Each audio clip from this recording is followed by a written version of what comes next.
ass, kick ass. I can save money now and everyone can eat. Get money in the daytime, even count it when I sleep. Wake up, they getting bread, bitch. I do this for the streets. ADHD.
What is up, everyone? What is up? And what the hell is up with my, I don't know, that was weird with the, stream.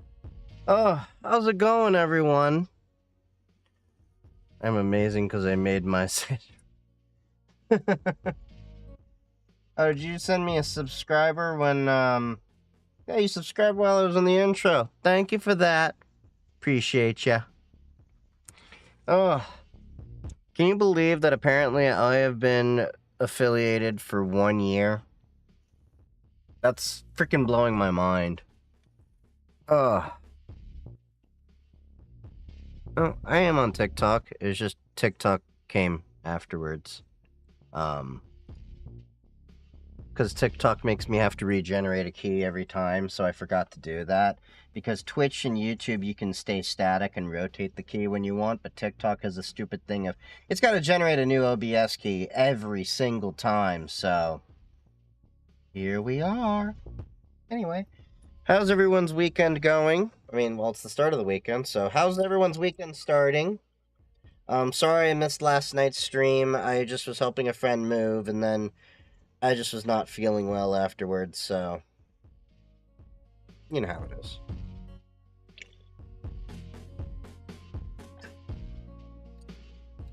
Yep.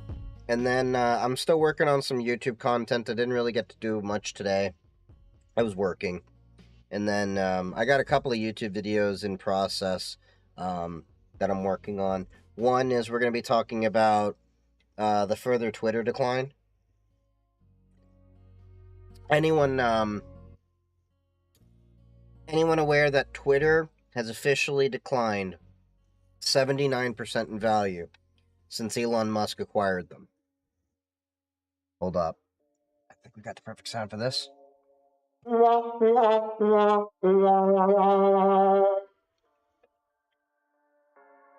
Please tell me you heard the sad trombone. Please tell me you heard that. Did that sound come through?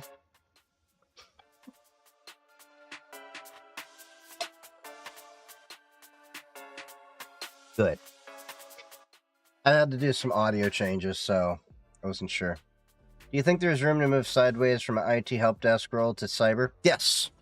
So I actually talk about this in a YouTube video that I recently put out, I think last week. What the hell did I call that? So if you go to my YouTube, there's a video I recently put out talking about ways to help you get into IT and everything like that. And hold on.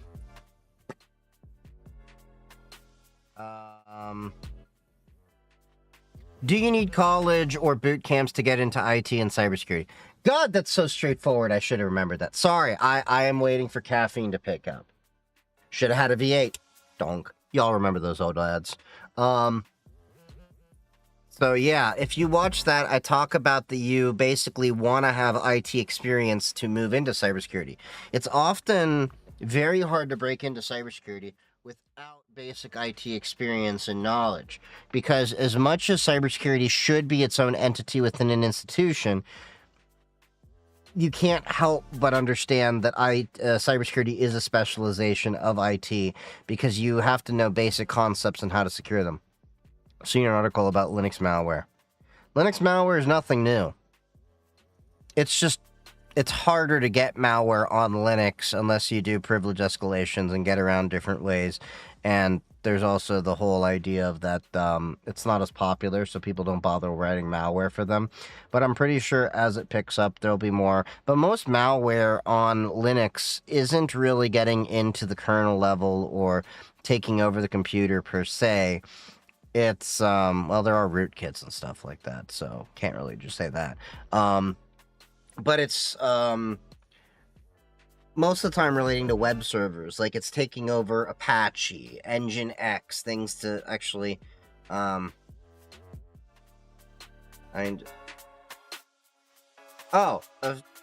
you for the affiliate celebration there. That must be in German. Thank you for that, Dionysus. I kind of figured as much. I was looking at that and I'm like, wait a minute, I recognize that. Because I lived in Germany for a few months, not because of any ominous Jewish jokes there.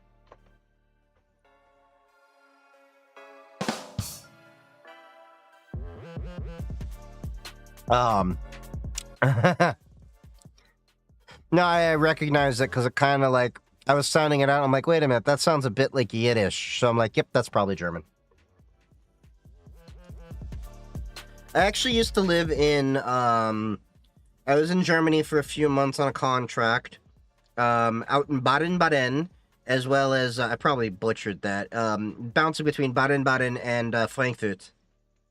Really nice. Loved it. I didn't get to Berlin or anything like that. I was only there for a little bit, but then I would hop over, was it Strasbourg to go to France? So, yeah. Currently trying to get an apprenticeship with my college into help desk so I get paid work experience. Nice! Good luck on that, buddy. But yeah, IT is pretty much a great way to get into cybersecurity because it's very hard to just get straight into cybersecurity. I don't know why a lot of people, like, feed people this lie of, oh, you can get into cybersecurity with no experience. You can do it, but it's difficult. Because here's the thing. A lot of hiring managers and HR are going to want to see that you have experience in IT before they'll seriously consider you, or they may just throw you out of the pile. Just being honest.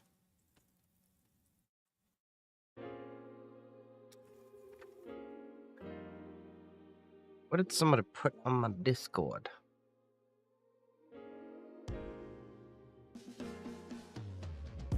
Oh yeah, so there's been some drama. Has anyone been paying attention? The bot didn't push out a notification for the latest video.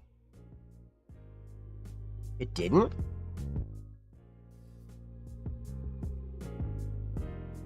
Oh yeah, it did. It's just a little delayed. Is IEEE memberships worth it? Depending on what you're trying to do, but I haven't done. Have you convinced someone to switch to Linux in person? How was that? I've done that way before I was even making content, my buddy. But yeah, the most important thing is, don't be annoying. Just show them the reality of how you can work with different things and all that. Now, during the Windows 7 and Windows 8 days, it wasn't as easy as it was with Windows 10 and 11. Sup, Sapphire? How's it going? My program was 6 years of X and still can't figure out what I should learn in order to get in. Application security, my dude. Application security. Learn about security platforms. Yeah. Security architecture. If you're trying to actually be a programmer, you can actually, if you get into application security, CCSP is a good cert to go after, but you need security experience for that. But basically, application security, understanding, interface testing, fuzzing, vulnerability management with a lot of that. Like, here's a platform I can give you a little tip to play with. If you go to snyk.io, Sneak, I've heard it called different ways. This helps you check your software repositories to see if they've been secured and scans continuously on different things. And here's the great thing about it. I use it, free version. Free version works plenty fine. Now, if you're on a team, of course, you're going to want the team stuff. So that can at least get you learning a little bit about application security in terms of your code and stuff like that. Now, in terms of business, there's another package. This is, I think, something we use at work. It's a little bit nicer. Goddamn captchas. Find all the buses in the picture. God damn it. Don't you hate it when you click the captcha and then it's like, no, that wasn't enough.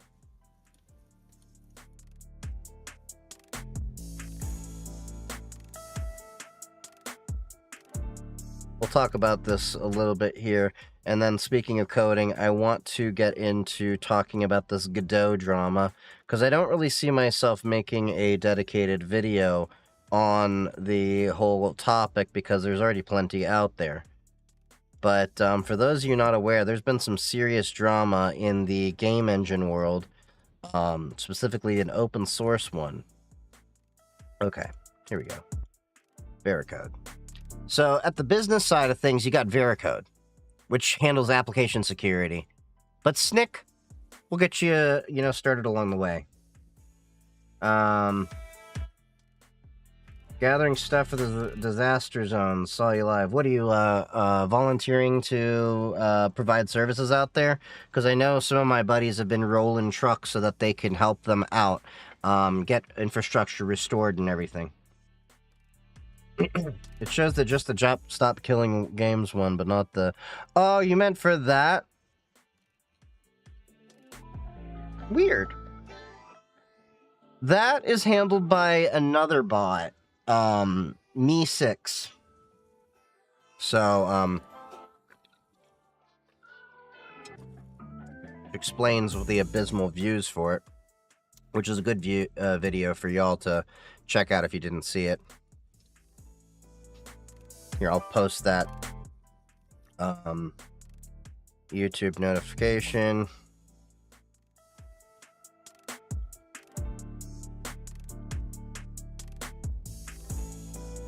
YouTube.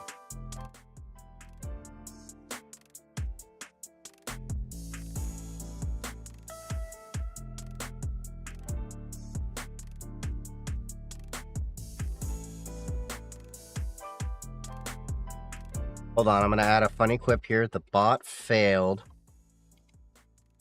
so the human got his job back.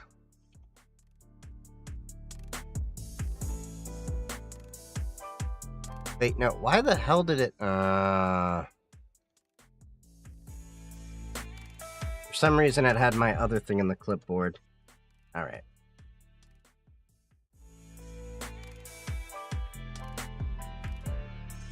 No fun voice for your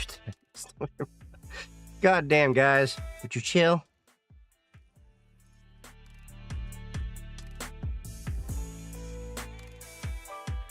Alright, share... Copy. Alright. That's there.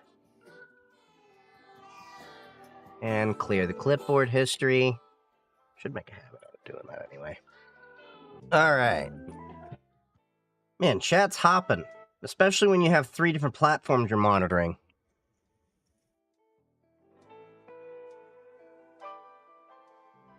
Okay. Me6 with a passion. Well, Me6 works okay most of the time. It works about 99% of the time. It works 70% of the time. Okay. Explain to your peers the benefits of ownership between Linux and Win. That does nothing for most people. What you gotta explain to them is, you see this annoying shit that happens on Windows? You see that annoying AI thing? You see these GUIs that you get forced into that you don't want to use? You can change all that. You gotta relate to them on their terms. Ownership, they don't give a crap about that. You're talking about most people that sign their lives away, sell their data for, ooh, free app, ooh, clicky thing. Seriously. The ads and data tracking don't matter. I want to prove your point, Rotario. What platform are you commenting from right now? TikTok. Have you looked into how much data and telemetry comes out of TikTok? And I say that as someone who creates content on TikTok. Now, personally, that doesn't matter to me. Personally. But to be fair, I do have TikTok on a whole separate phone here. And then my firewall blocks most of TikTok's crap, which I had to whitelist a lot of because things stopped working. But you got a point.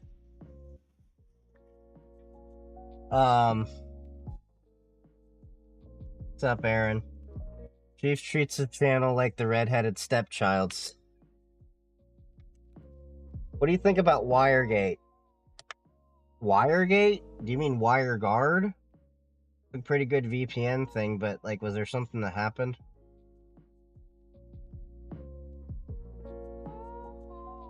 I've seen we had the largest DDoS attack in history. Yeah, people keep trying to go for the bigger title every time. What's the purpose of virtualizing? You give it access to your network and allow them to interact with each other. Virtualizing allows you to reduce the amount of hardware that you'll actually physically need, as well as a lot of times you deploy hardware, you have excess resources so you can use them more effectively. You can also reduce your physical footprint by having a bigger server do all that. Plus, with virtualization, you can make a lot of your resources portable. So you can actually make it portable, scalable, so you can easily back up a lot easier. Plus, you can sandbox things a little bit better and isolate it more.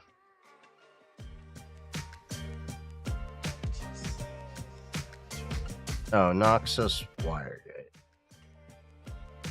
Fully automated Docker-based intranet deployment that allows users to host web other applications on their existing server. Here, I'll share this with you. Why am I not logged into my... Oh, it opened it on Chromium. That's right. Here. I was like, why am I not logged in? I'm pretty sure I'm logged in. Let's open the better browser. Firefox. I may have issues with the Mozilla Foundation, but Firefox is the better browser. Okay. So it's using WireGuard protocol in conjunction with Docker networking containers. Okay, so it's just tying them together, it seems. It's a thing. I don't think it works for a lot of different applications a lot of people are going to need, but it can allow some secure connectivity, basically like creating a virtual private network space, similar to what a lot of people do inside of AWS.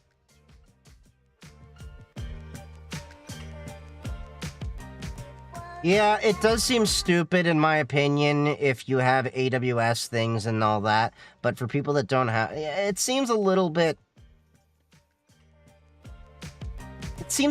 convoluted given the solutions that are already out there. Unless I'm missing something.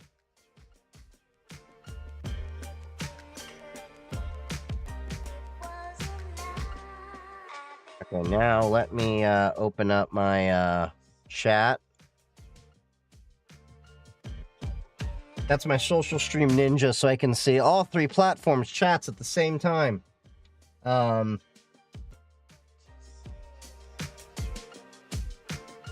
data tracking. That's like so much. Can you not reply to messages in this shit app? You can. I was gonna tell you that I too like Cloudflare DDoS attack at 3.8 terabytes per second. Yeah, that's a thing. Here, vid some nice advice. Oh, nice.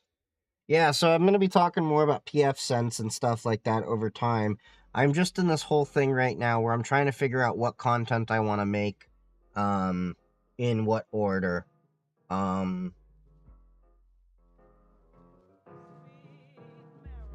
Remember when PlayStation got hit off for 3 weeks? Yeah, I remember. And there was a justification for why people started paying for their gaming services. It's part of the reason why I think PlayStation Network costs money now.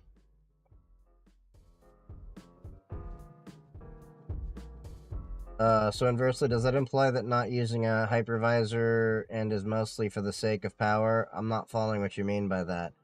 I'm of course jumping around in conversations, so but yeah, you'll want to use a Type 2 hypervisor for a lot of your different stuff. It just makes it a little bit more efficient because if you're using a Type 2 hypervisor, it's basically down to bare metal. Type 2 is basically how I do things. So all of these different virtual machines here basically interface more or less directly with the hardware. They're not abstracting on top of a operating system layer like VirtualBox and VMware Player do. Thank you for the follow, Radu. Thank you.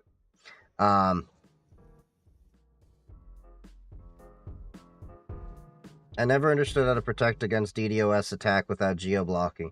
The only way to protect against the DDoS attack is to use services like Cloudflare and such. You need to have a, there's Cloudflare, AWS is CloudFront. There's also a few other ones like Akamai and stuff like that. Essentially what you do is you put your servers behind a web application firewall or such that actually does the filtering for you. You don't want your IP addresses exposed for that stuff. They take the hit for you. That's all it is.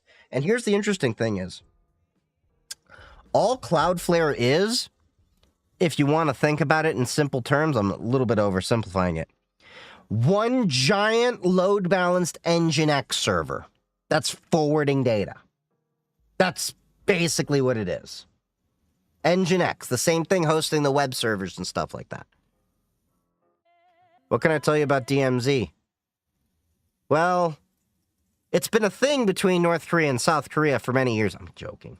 It's a demilitarized zone. It just means that there's no security put around there. You should ideally not be doing DMZs around anything in a network. It's an archaic practice that people used to do so that they could make sure, you know, things would work outside their network and everything. Nowadays, you can still have a network less restricted and less secured, but still have security around it.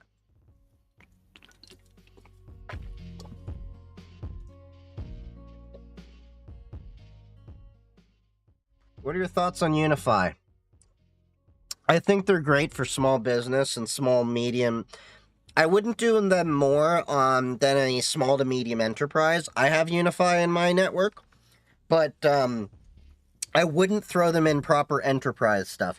Although they are starting to get some proper enterprisey like equipment. When you get to proper enterprise is when I'm going to start recommending you to go to Aruba, Jamaica. Ooh, I wanna take you. No, Aruba, Cisco. You can even do MikroTik at that level. I ever really see MikroTik at enterprise levels. MikroTik's also a good company, but a lot of the people that support that are, you know, assholes in Texas. I'm making fun of my buddy Aaron in chat. No, but seriously, MikroTik's fine. I just like to rib Aaron. He's a friend of mine. Honeypot and DMZ. A honeypot or honeynet is an appropriate use of a DMZ. So one of the things I've been wanting to get for a while, if I can ever get the money for it, is I would love to set up a Zscaler Deception honeynet. Zscaler Deception is one of the nicest honeypots, honeynets that I've seen in a long time. You hit those servers like they're a VMware, it'll act like a VMware. You hit those servers like an Apache, it'll act like Apache. Same thing with Nginx and all this. So you can set up giant decoy networks, start collecting that data, then feed it into all of your other systems so they can proactively start blocking the information. So imagine, if you would, while you're attacking all these networks, we're gathering all your IP and such information and then feeding it into Okta, feeding it into your Palo Alto or your Cisco or all these other things to proactively block the addresses and stuff that are hitting it from you're hitting it with. So if you actually do discover that you are in a honeypot, which, by the way, we can even throw a bunch of dummy data in there, we already can proactively have you blocked and monitored.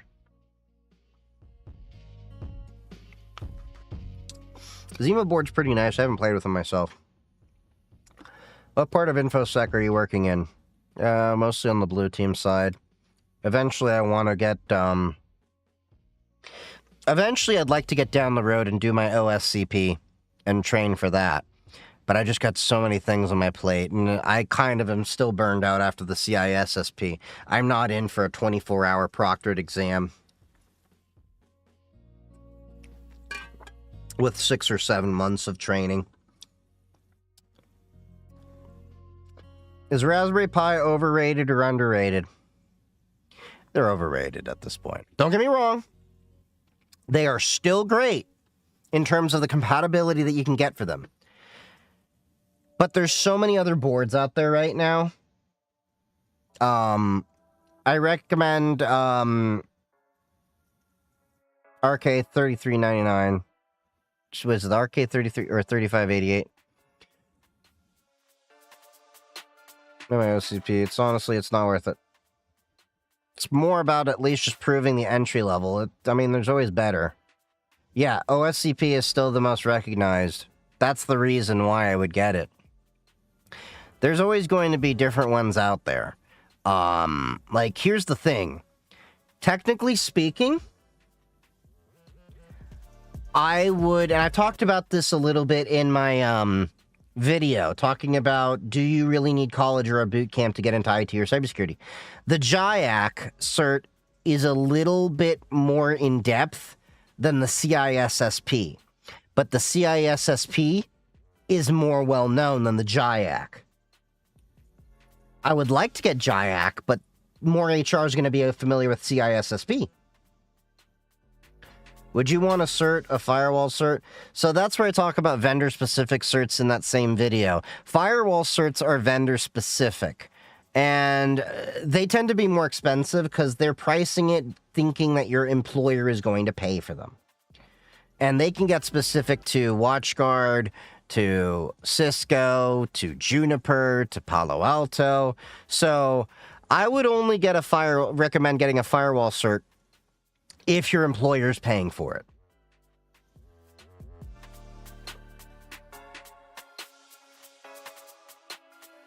You don't need a college degree if you've got the certs and can prove your worth. That's what I talk about in my video, but I also only got my first cert from my job. You technically don't need certs at all if you can prove enough experience and have a nice portfolio to show that. I'm in the process of CISP, been stressing about it quite a lot. Been there, buddy. Been there, buddy. I only just passed the CISSP end of August. I've been in the field for 10 years. It is definitely confusing with the wording they have. And the advice I would give you is that despite all of your education that you have with your field, don't focus on the knowledge that you have. Go off of what the book is saying. And I'm going to be honest, that test is definitely demoralizing. It's about a 3-hour long test. I recommend going to the facility because here's the thing. If you're expecting yourself to take a bathroom break, you do it on the remote proctored exam, there are no bathroom breaks. If you go to the site, they won't pause the time. It'll still be time taken away from your test, but you can still go pee. You just get pat down and everything when you get back in. Usually some companies require execs to have a college degree. That's changing heavily now. Government's even dropping a lot of their college degree requirements, and so are a lot of companies. New terms of service update, Proton released. You mean Proton or Steam? I know there's been a lot happening in the gaming stuff. What are the top 5 certs you would recommend to have? I talk about that in my video. I go through CompTIA, I go through GIAC, CISP, all that. But you're talking, you're asking a top 5 from a guy who only has 1.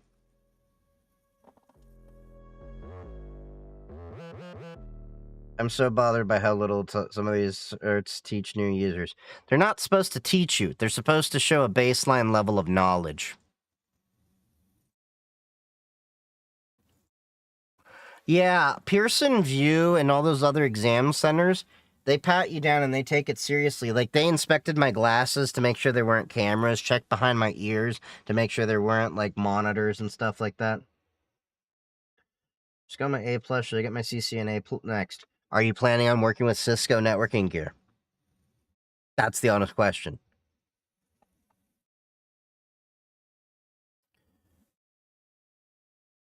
Yeah, I like your point said about not having, they want to hear about your projects, not your degrees. I honestly got hired by my, at my job, beating out people that apparently had certs and college degrees. Because you know what the one thing was on my resume?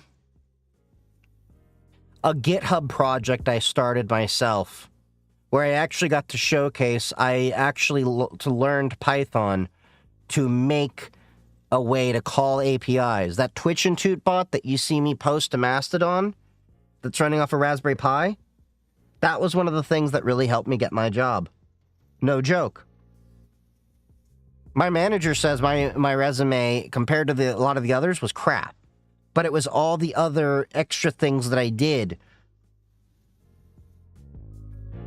And that I showed that I actually had a curiosity in wanting to tinker rather than just, oh, I'm doing this thing because I, should do this to elevate my career. A lot of the projects were, I don't know if this is going to be worthwhile, but I'm doing it. What resources did you use to learn Python? Well, some of you are going to hate me for this. A little bit of ChatGPT, but also I studied a bunch of other code out there. So it was a mix of the two. ChatGPT helped me set up the framework for a lot of it, but to be honest, it took me a lot of troubleshooting and tinkering and learning the base concepts of, what needed to be done. Now, let me put this very clear.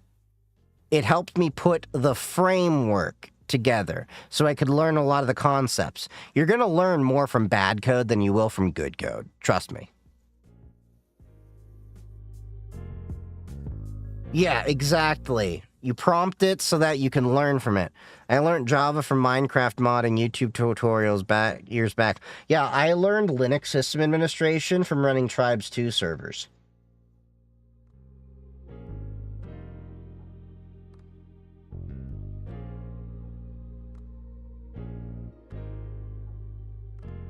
What's MX Mixup? Huh? What? Yeah, don't ever let ChatGPT just do things for you and trust it blindly. Have it explain why it's doing things, analyze its code to understand why it's doing these things, and then also study the errors that get put out by the logs. I got Code Llama and a few other things right now. Claude is better now. Maybe. There's so many different other ones right now.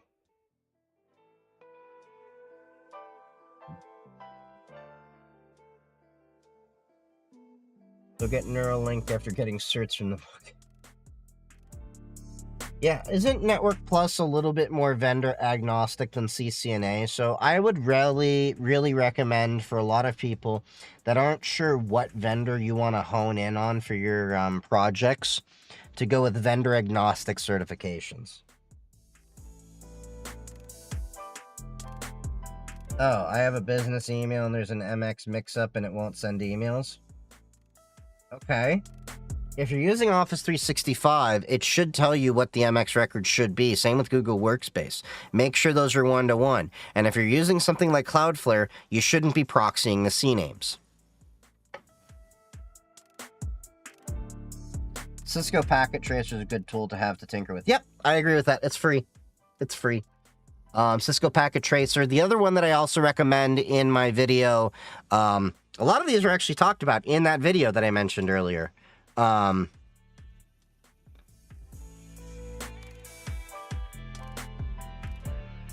if you proxy some CNAMEs, Aaron, it causes issues. Sometimes. So yeah, if you go and check out this video over here. Do you really need college or boot camps to get into IT and cybersecurity on my YouTube? I talk about GNS3, I talk about Cisco Packet Tracer, my career path. I even broke it down into chapters for y'all. I even go through the different certs there.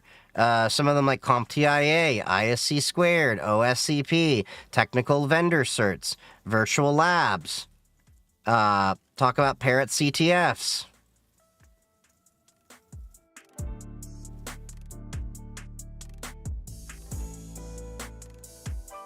Okay, I gotta be right back. The oven is going off. So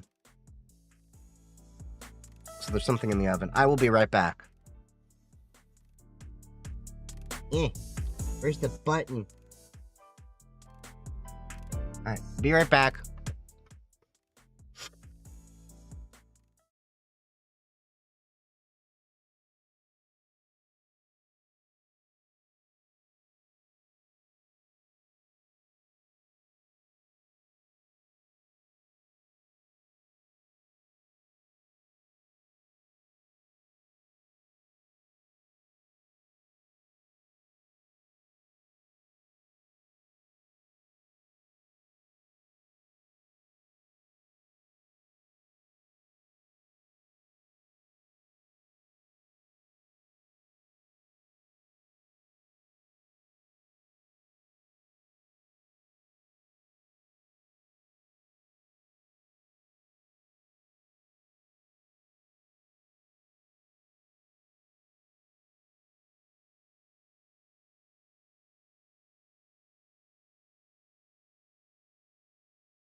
Okay.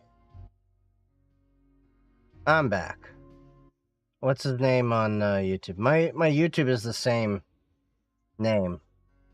All of my socials is the same. I looked up for I'm not disappointed. God damn it. Also, I hate the plus certs, and also I love CCNA, so... Yeah, well... Nobody cares about your opinion, Aaron. I could say that because I'm friends with him. Yeah, so, aside from the P. Diddy drama that everyone's been hearing about, have y'all heard about the WordPress drama and the Godot drama? So first of all, are you familiar with what Godot is?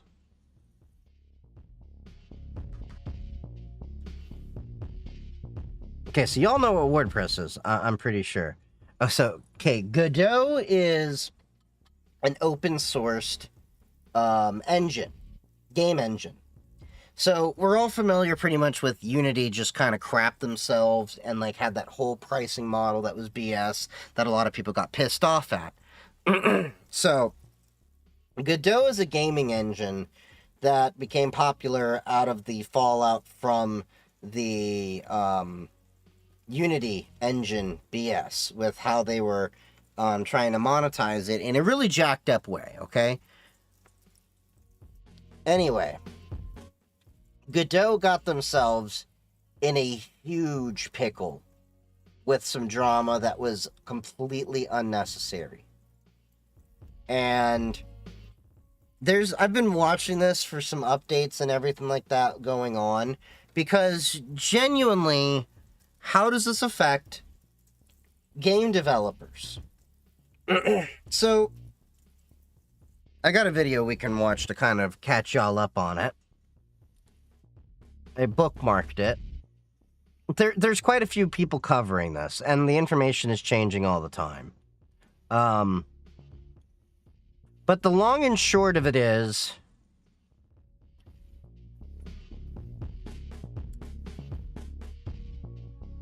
I think, how do I put this?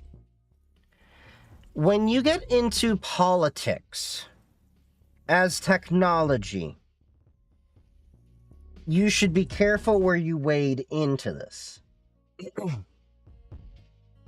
Like, it's no secret, if I get into politics, it's usually on the privacy, cybersecurity, data protection, you know, that kind of aspect of things.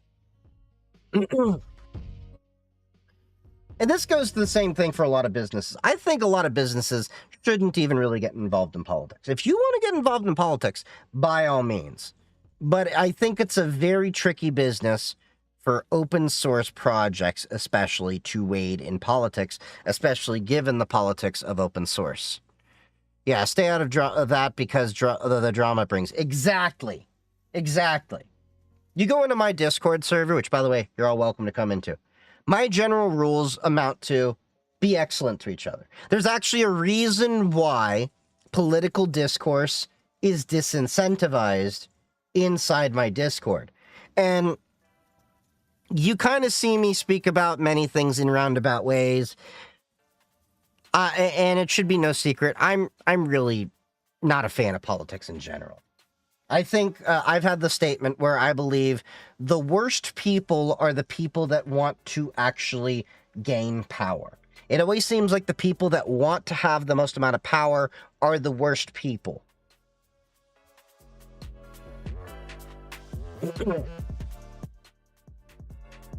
Trump or Kamala 25.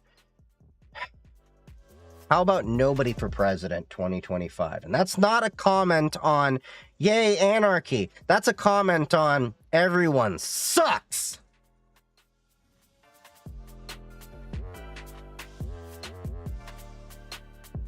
Your Discord, please. Oh, it's the link in the bio for y'all if you want. TikTok, whatever. But the short way is discord.ChiefGyk3D.com. Same spelling as my username. I have it 302'd. Looking to make that dono on a sick channel. Give me your best dinosaur please for Nintendo. Wait, what?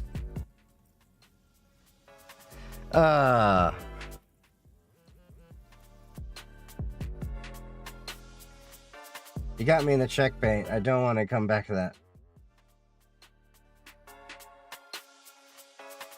Right, the chat's moving a little bit fast here from all three platforms. What you know about Postfix and Dovecot? What I know is that friends don't let friends run their own email servers. I used to run my own email server. What do you want to know? But I will tell you, don't run your own email server. Unless you are really into masochism. Aaron, you're a whole frickin' ISP. Don't give me that.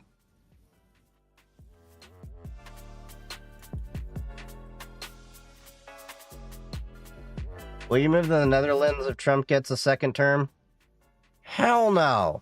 I've seen the Netherlands laws and how y'all are just crazy and a whole bunch of HOAs. Y'all are, like, I've looked into the laws when you have a home ownership out there, the requirements and everything. That and citizenship is a pain in Netherlands. Portugal, though, on the other hand. I've not kept that a secret. Portugal looks pretty nice.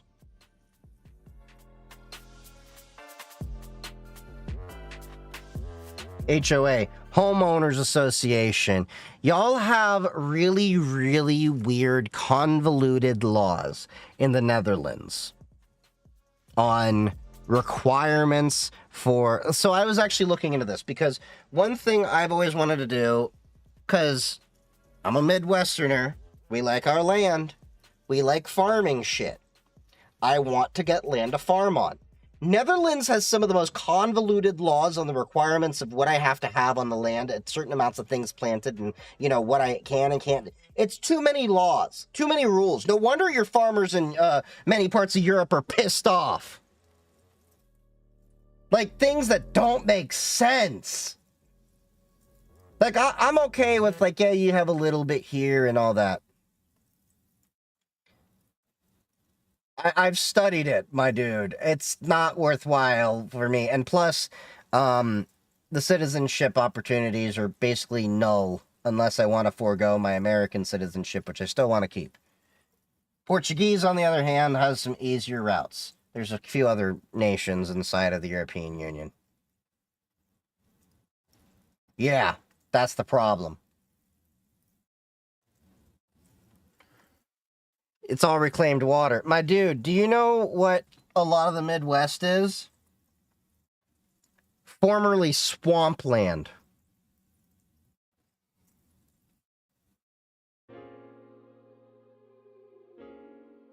Alright, so what was I saying? Okay, so Godot. Godot is an open source game engine that was released a while ago and has recently saw themselves into some trouble because they've kind of waded into politics into ways that they really never should have. And I'm saying this as somebody that is a little bit more on the, not a little bit, but I definitely am on the, you know, let everyone do what they want and feel what they want kind of side of things. Like, I don't care what you identify as. It's not my problem. But, yeah. Let me see if I can find this, playlist. I know I had it. I'm just waiting for the caffeine to hit. Oh, yeah. It probably helps if I hit this big button here called playlist. Okay.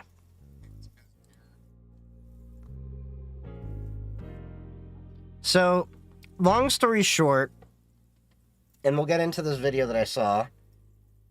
So, Godot saw themselves in this whole political fallout. Now, a community manager then started some real BS and started banning people from their social media, and apparently some people were banned from GitHub. Now, to be fair, some of those people that were banned from the GitHub were using slurs in there. Okay, cool. I understand. Ban those people. Got it. But there was a whole bunch of drama that didn't really need to happen. And I'm really curious about what's going to be happening in the future of Godot.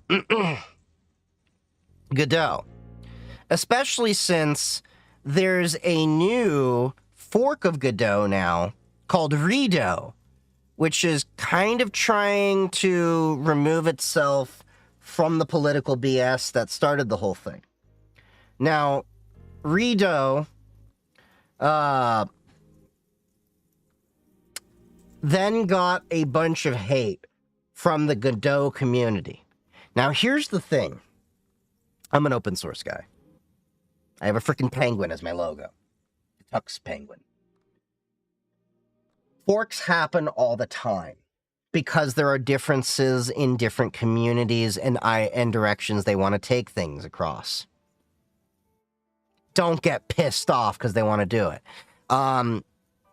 Such as the GNOME community got pissed off because Pop! OS is forking their UI and moving into a more Rust-based desktop environment called Cosmic. So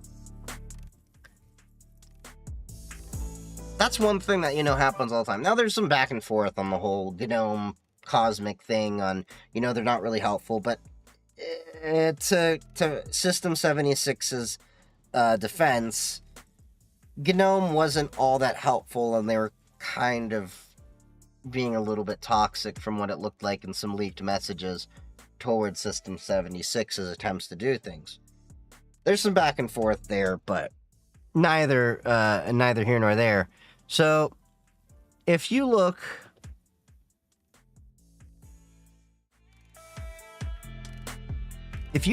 at just typing Godot, this is how bad the PR is right now, where it's all talking about the entire environment and how it's getting worse and worse and worse. Like, before, Godot used to be, if you did a type of a Godot, it was literally documentation on how to work with Godot. Now it's all these things about the drama going on. So the long and short of it is, now I'm not familiar with this creator here. I just saw their video come up, and this was 2 days ago. I bookmarked it. No hate or love for the Netherlands. I am going to be Switzerland on that, my dude.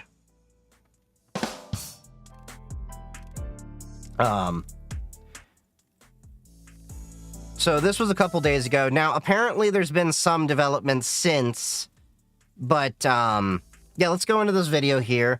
But first, let's make sure my, pipe wire is working, and then we can get into the WordPress drama later. Alright, so, let's restart that. Hey, what's up, guys? We're here. And people like Asmongold and such have even responded to this whole drama here. Alright, but look, even as a more apolitical person, this whole situation's effed. So today we're going to be once again talking about the Godot engine drama because there's been some... Oh, thank you. Thank you, Yitz. So there's been dozens and dozens of videos talking about Godot, but I've been like searching through, but basically the sentiment is more or less the same. Godot engine community being exposed as activists, and on top of that, a new fork of this game engine has risen with the goal of fulfilling the promises that Godot engine made to its community, and that new project has been met with retaliation.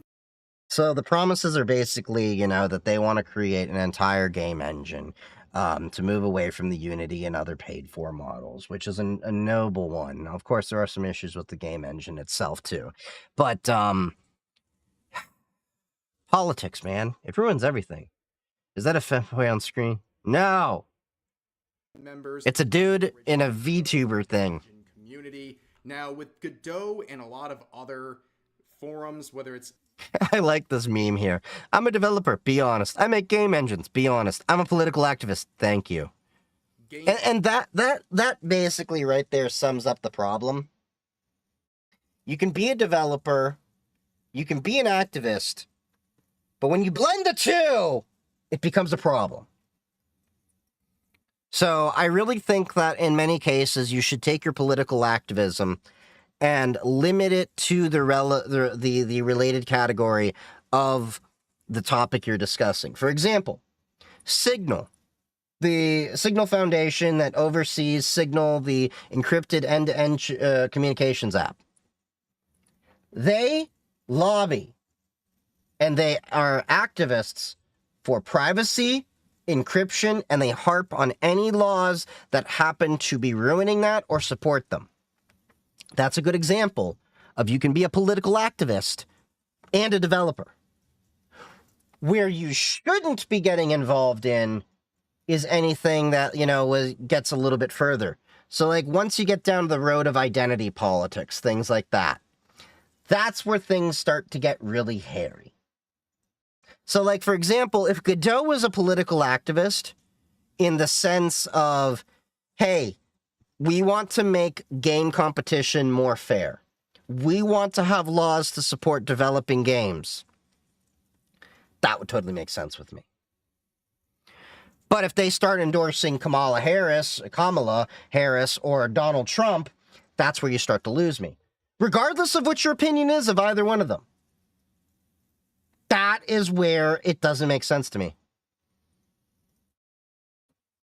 Journalists or developers or localizers in the anime and manga scene, there's a lot of people who are activists in disguise. They are playing these roles, but their main goal is to be an activist. It's a good way to put it. Activists in disguise. Eventually, Transformers, more than meets the eye.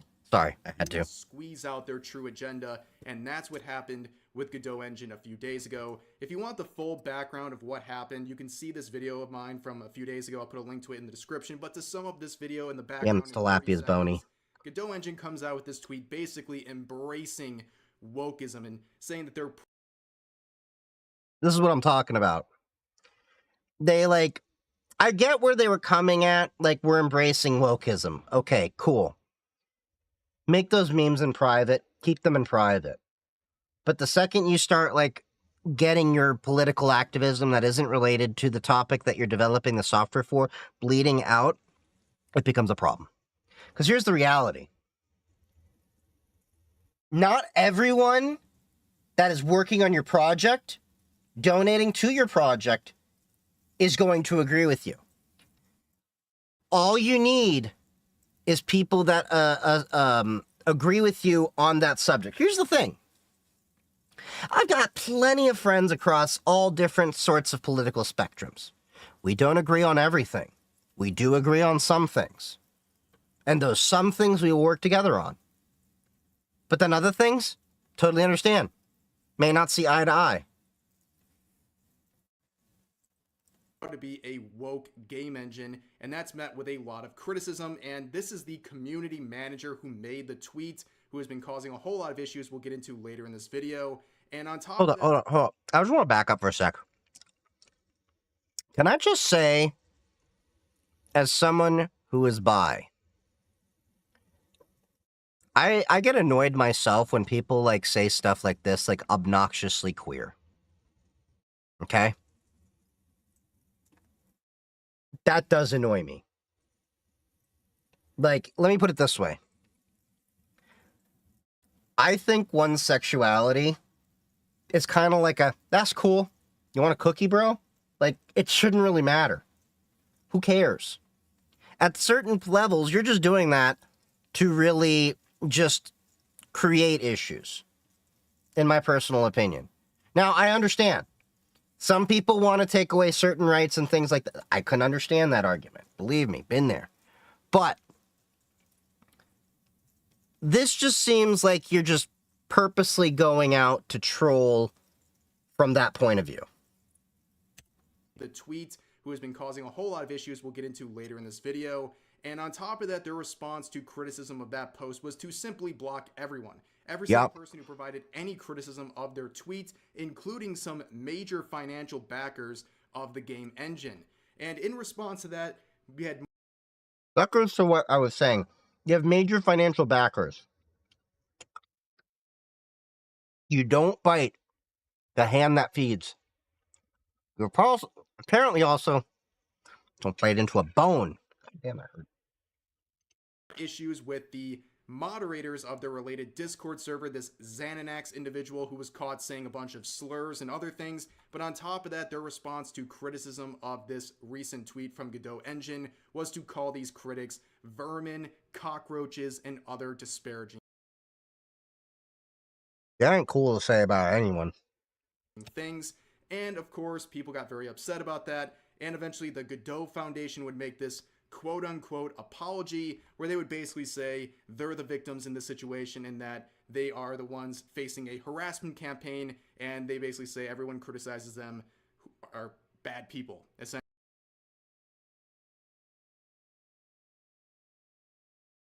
Godot Foundation. You put this person in charge of your community. You're responsible for putting them in power. and you let them go on their tangents for so long. They are a representative of you. So at a certain point, you have to take responsibility. Good or bad, whether you agree with the moderator or not, you got to take that hit. That happened to you.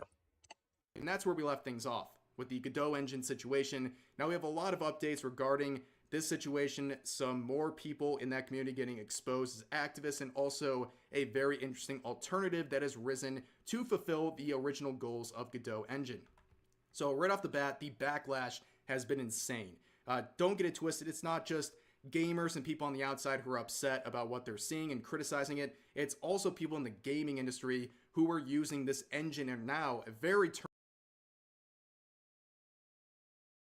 I'm just looking at some. Do you realize that negative line is almost equal to the positive peak? No, wait. That's still a significant decrease. off to this Godot engine. And Yes, Vermin Supreme for president, probably one of the better choices. I mean, vote for whoever you want, but the guy with the boot on his head that believes in zombie-powered energy for renewable energy and gene splicing a race of winged monkeys to be tooth fairies seems to make the most amount of sense. I think they stand for. You can see the reviews on Steam here, absolutely abysmal, completely flipped upside down over the last day or so, now mostly negative. This reminds me of the Unity thing. When Unity went bad, just how bad the press was for them. But yeah. Greatly outweighing the positive reviews that happened before all of this mess started. And looking into the community, people are sharing some very funny stories. Like one individual said that people in their community were banned for ridiculous things like saying guys, which they considered a not gender neutral term and was some. If that's true, that's a little bit weird because I use guys in the gender neutral sense. I will call people dudes in the gender neutral sense.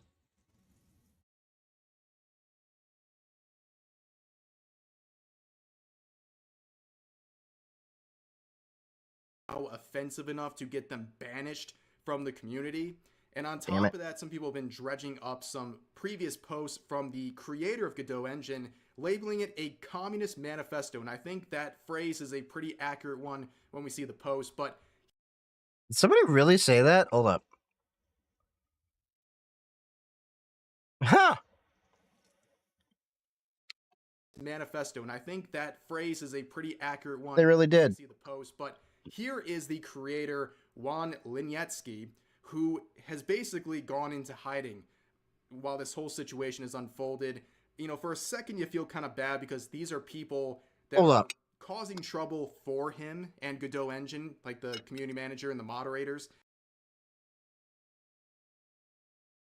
I'm curious.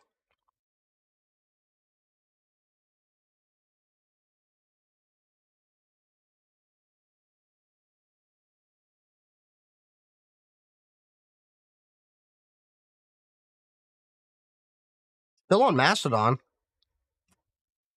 They've only privated their TikTok, their Twitter. Okay, go on. But at the end of the day, he's the one who allowed them to exist in the community in the first place. And when I don't know if they unprivated their Twitter, because I don't have a Twitter. Hid like a cowardly leader who can't face any sort of controversy. And this was the last tweet he made before going private on Twitter, basically saying that he wants to stay out of politics, and that's the whole goal. Meanwhile, his community manager and moderator. So I agree with wanting to stay out of politics, but yeah. Making very political tweets, but this is the post that people still private from this creator. Let me read just a part of it. You'll understand why it's labeled a communist manifesto in just a second. Encrypting save games. I'm not by any means. Because the world today. I'm not by any means trying to start shit. I'm just trying to report shit. Let's get that out there. So please, I want to get this out there. Do not harass anyone. Be excellent to each other. All right, so let's read this. Second. Let me read just a part of it. You'll understand why it's labeled a communist manifesto. Encrypting save games. Okay, so this is apparently like the kind of equivalent to a communist manifesto. In just a second. Encrypting save games. Why? Because the world today is not the world of yesterday. A capitalist oligarchy runs the world and forces us to consume in order to keep the gears of this rotten. Hold up, wait, what? I gotta check this out for myself. Hold on. Godot Manifesto.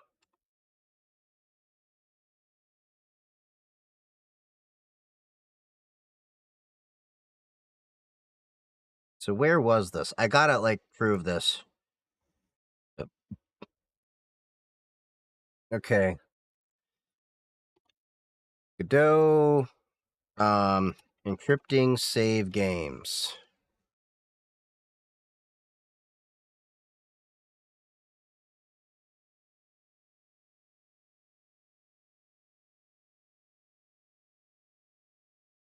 Bruh. They removed it. But there's links to it.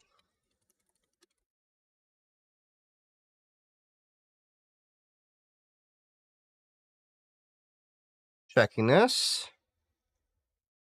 And da da da da da da da da da da.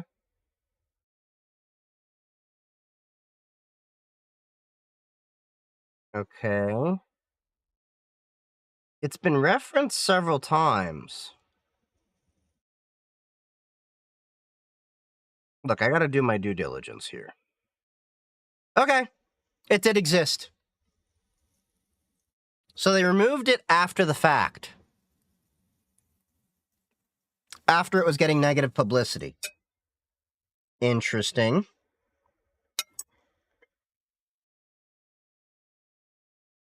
Meanwhile, his post that people dredged up from this creator. Let me read just a part of it. You'll understand why it's labeled a communist manifesto in just a second. Encrypting save games. Why? Because the world.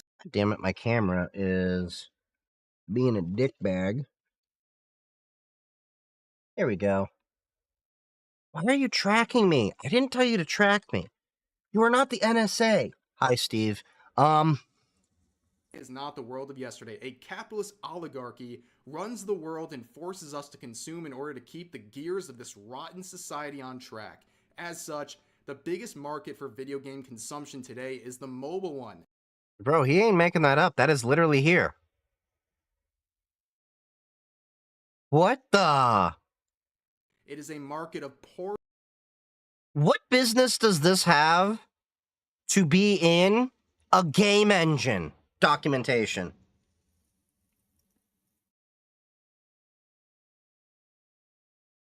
Because the world today is not the world of yesterday. A capitalist oligarchy runs the world and forces us to consume in order to keep the gears of this rotten society on track.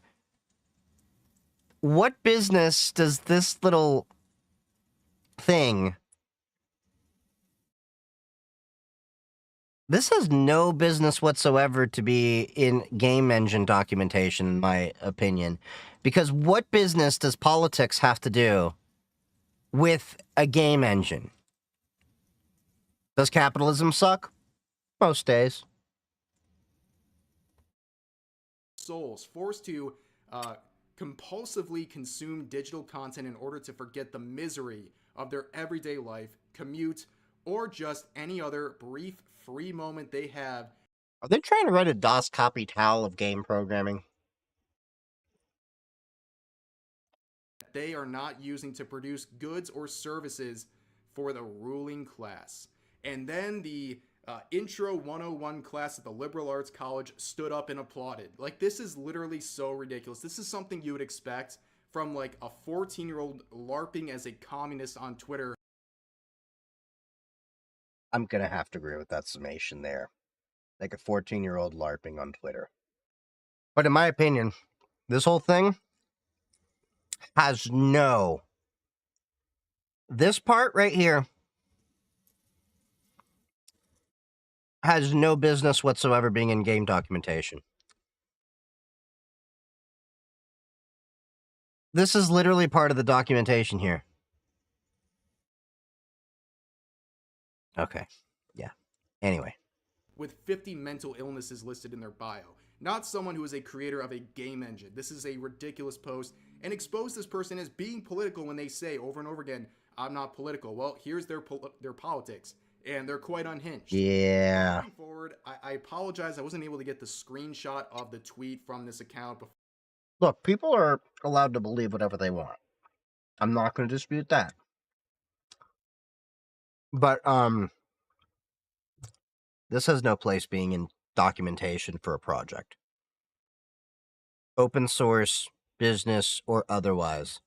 That one paragraph has nothing. It has no business being in game documentation. I couldn't find any archives of it either, but this individual made a challenge to the community. They basically said, if you don't like Godot Engine and what they're doing, and you think they're a woke engine, why don't you do better? Create your own game engine in response. No joke? Oh, sorry. Bone. That's the whole point of open source.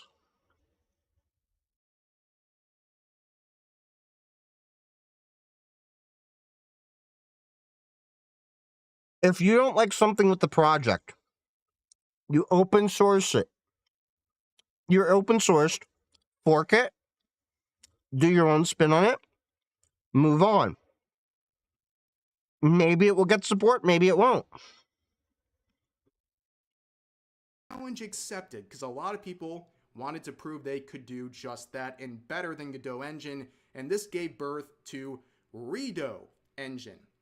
Now, they have a very That's the engine I was talking about. And Redo Engine is a new open source fork of Godot with the goal of fulfilling the promise of Godot. We will be having a space on Friday, 10. Now, see, what's interesting is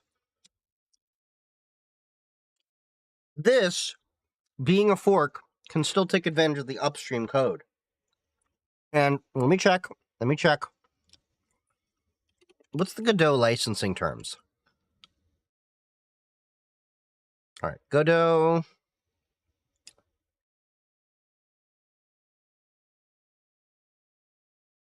Godot's licensing terms. What's up, Time Zone? How's it going?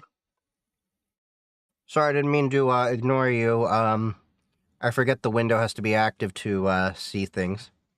Okay, so if we go into Godot's license.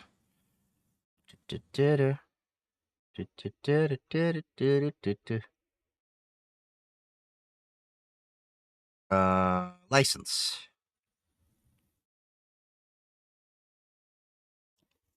Okay.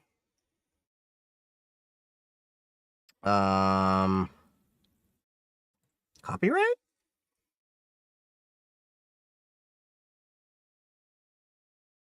What is it? MIT, some custom thing? I'm trying to figure this out. Hold on. I think it's MIT, if I'm not mistaken. MIT license is all right.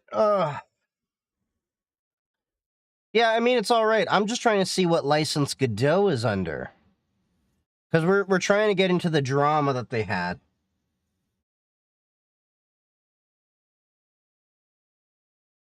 It is MIT? Oh, okay.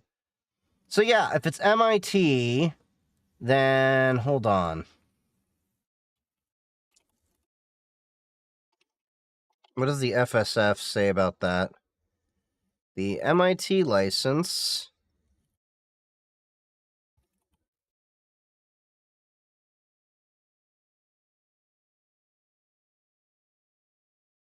God damn, there's so many licenses. There we go. X11. This is a lax permissive, non-copyleft, free software license compatible with GNU GPL.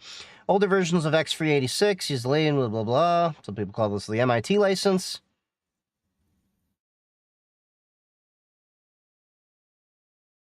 Okay, I'm gonna have to look into that. But yeah, if it's an MIT license, then it's pretty much open. MIT license. Yeah, there we go. Yep, MIT. You are free to use the Godot engine for any purpose. You can study how Godot engine works and change it. You can distribute unmodified, changed versions of Godot engine, even commercially, and under a different license, including proprietary. The only restriction to that third freedom is that you need to distribute the copyright notice and license statement of Godot engine whenever you redistribute it. So your derivative products may have a different license, but should still state in its documentation that it derives from the MIT licensed Godot engine. Effectively, that means Godot has no recourse here if Redo or another project wants to fork their entire thing. 2024, time to be determined to formally launch. And this post was met with a great amount of positivity and encouragement. People thinking this is a very good response to what Godot engine is by using the open source that they are provided. And here is Artur, a game developer we've talked about, saying this: the next few days will be interesting to watch. Godot engine is releasing soon. Thousands of eyes are curiously watching how it will fare. How many bold indies will capitalize on the attention and try to be the first game on this engine? Here's another individual saying, Godot is already using my temporal anti-aliasing from Spartan Engine. Tell you what, if Godot takes off, I'll bring over rendering boosts from my engine to Godot as well. So here's what's interesting. If it's basically using the same code, they don't have to rewrite much of anything. Just point to a different library. Correct me if I'm wrong. I'm not much of a game developer. So the developers that were working on Godot can develop on Redo, and Redo can decide to publish their changes upstream to Godot to improve the Godot project. But subsequently, if Redo can also take advantage of all the changes that were done in Godot. But potentially Redo, if given enough changes and can pull enough developers, can pull away from Godot, it could become the replacement altogether and be so far ahead. This will be interesting to see how it fares. To the community, I support free speech and I reject authoritarianism. I got your back. You're right. Godot might not be able to use Redo patches if they change the license because of how the MIT license works. They could make a slightly altered version of the MIT license to restrict Godot from using Redo. This will be interesting to see how it plays out. As long as the save files and API are still compatible, it's still fine to swap between them. Yeah, I doubt they had enough time to completely rework a lot of that stuff.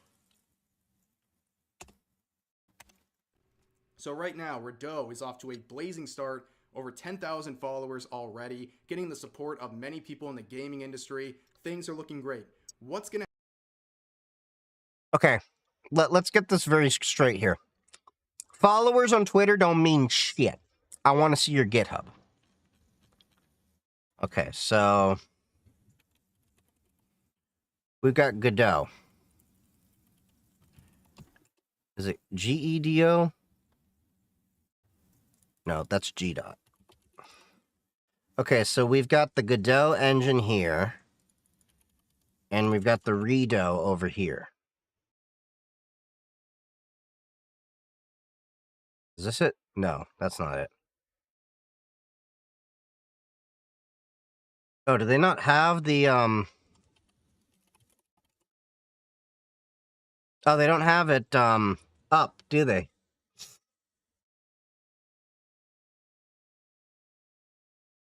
Huh. Okay.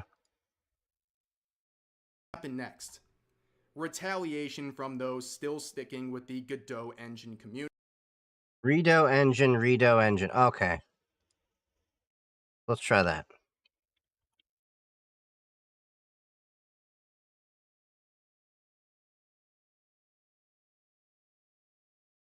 Dash? Okay, it's not there. Nope, that's a launcher of some sort.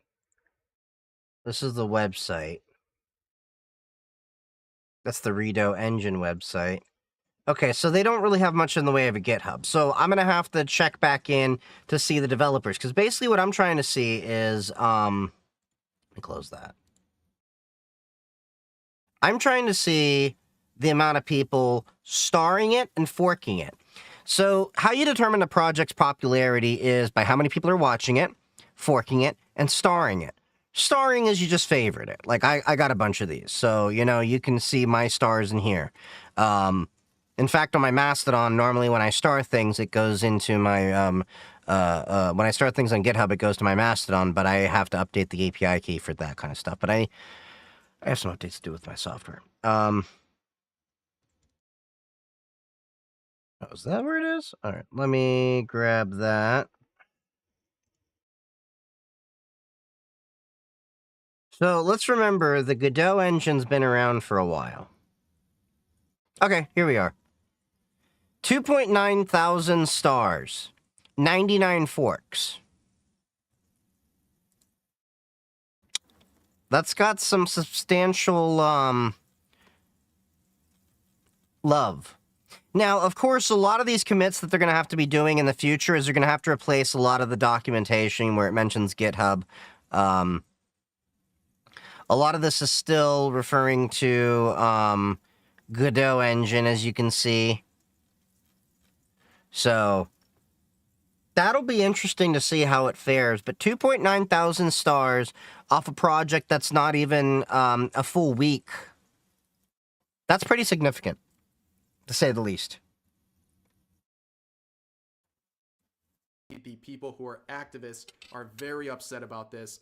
So here is Rideau on October 1st saying this.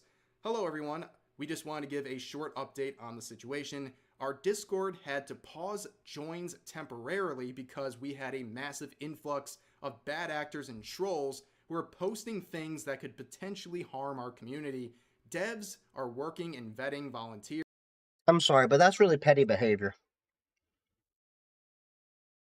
Agree to disagree, but don't, like, go in and, like, troll stuff. Okay, you had a disagreement over there.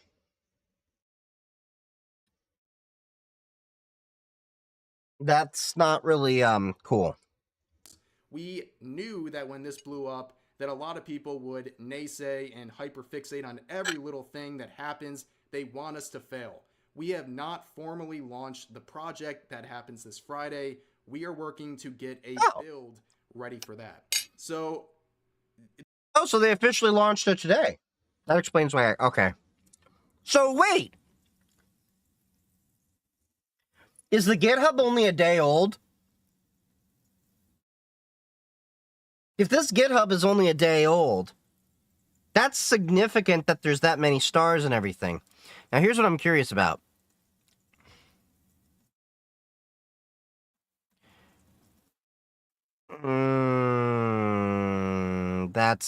That's annoying. You have trolls in here that are, so most of these are legitimate, okay?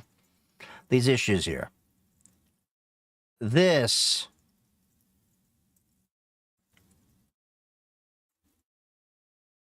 is annoying. This is trolling right here. And this is what's going to ruin a lot of different projects when you have people that are just trying to get into the political side of things. In my belief, Redo is trying to be apolitical with the thing. But then you have these schmucks that try to politicize it. And you can tell they have the default, you know, GitHub.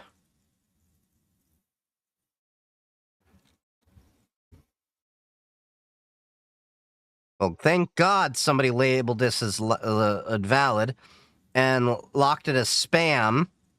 But you're going to have some of these people trolling.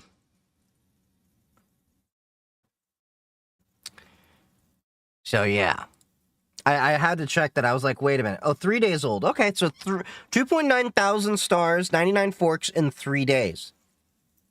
Yeah, it's going to take some popularity. Now, I hope that this kind of BS here dies down, because this gotta be a child.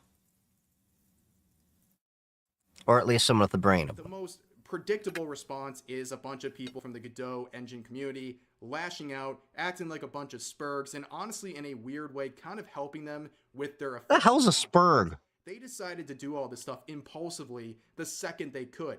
And because of this, it basically made Godot engine speedrun their vetting and moderation process. So now, when they actually launch, they're going to have a lot more protective measures in place already, so it's going to be a lot harder to mess with their official launch. I do have to agree with that statement. A harassment campaign. You can see this tweet right here saying, at Godot Foundation, it should be common sense, but you should encourage people from your community not to harass forks that represent the MIT license.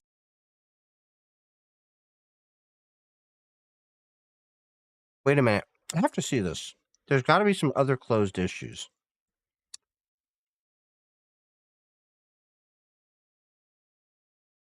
Issue is...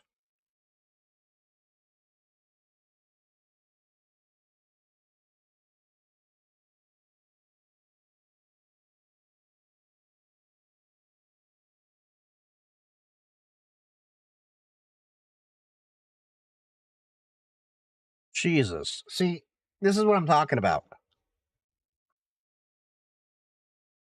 You have people that are just talking about BS in here, just trying to troll things. Okay.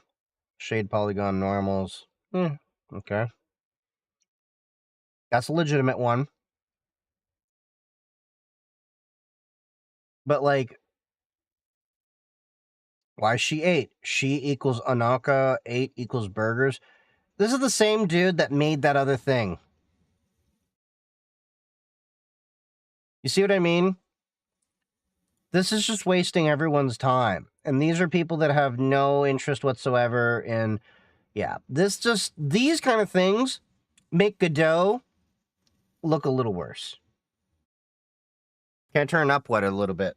The audio? Hold up. Competition is the nature of free and open source software. So here's some of the posts they shared. Totally agree. This one's saying, as a member of the game development community, I'm concerned about the recent fork of Godot engine called Godot engine. While open source software allows for forks, this particular project seems to be exploiting the hard work and goodwill of the Godot community for personal gain. That's kind of the point. Well, I wouldn't say personal gain. You have people that are forking a project because they had a disagreement with the original project, so they're forking the code. You know what this reminds me of? How many of you know about pfSense? You have OpenSense, which is more or less a fork. So you have OpenSense.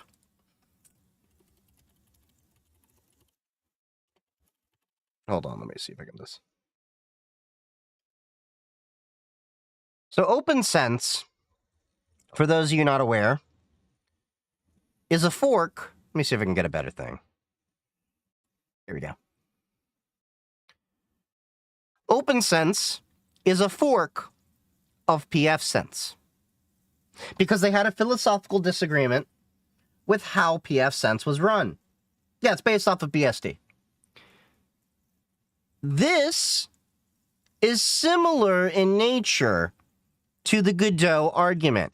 And Godot is very upset that people can fork their code and do their own thing.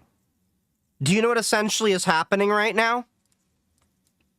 Hold up, I got the perfect clip for this. Hold up.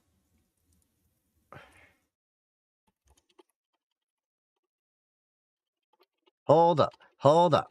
We got the perfect clip for what's happening right now. You know what essentially is happening? Yeah, well, I'm gonna go build my own theme park with blackjack and hookers. In fact, forget the park. That's essentially what Rideau's doing.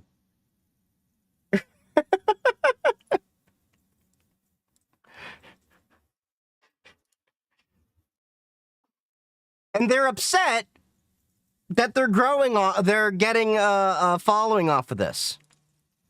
Because unfortunately, they've wiped a lot of their goodwill. Here's the reality that a lot of people need to understand.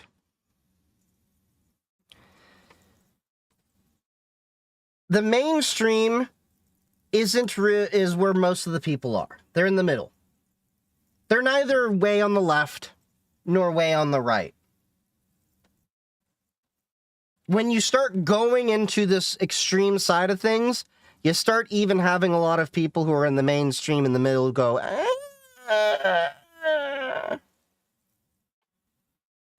and that's the problem with getting too political.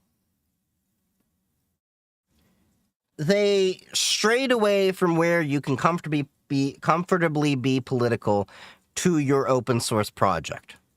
To see such opportunistic behavior in our collaborative open source ecosystem, I believe it's important to support ethical development practices, and the original Godot engine project, which has consistently provided a free and open platform for game creators. Nothing's going to change about it being free and open, to my knowledge. So, the only thing that's changing is the people running it don't seem to want to get involved in political BS. Now, if it comes out that, yes, you have a bunch of MAGA equivalent, you're just going to have the same issue, but from the right side of the spectrum rather than the left. But if it turns out that these people, as I'm suspecting, are doing it because they'd rather be apolitical, then what's the problem? That's my personal opinion. Fellow developers to consider the broader impact of their actions on our community and to continue supporting projects that prioritize collective benefit over individual profit. So you'll see multiple times they reference Godot engine as something that is...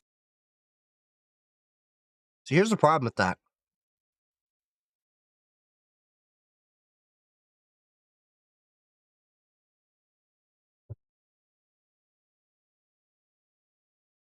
Goes back to this, what I was saying. They incorporated too much politics inside of the ethos and principle of the not operating system, the game engine. Because what's funny about this is, how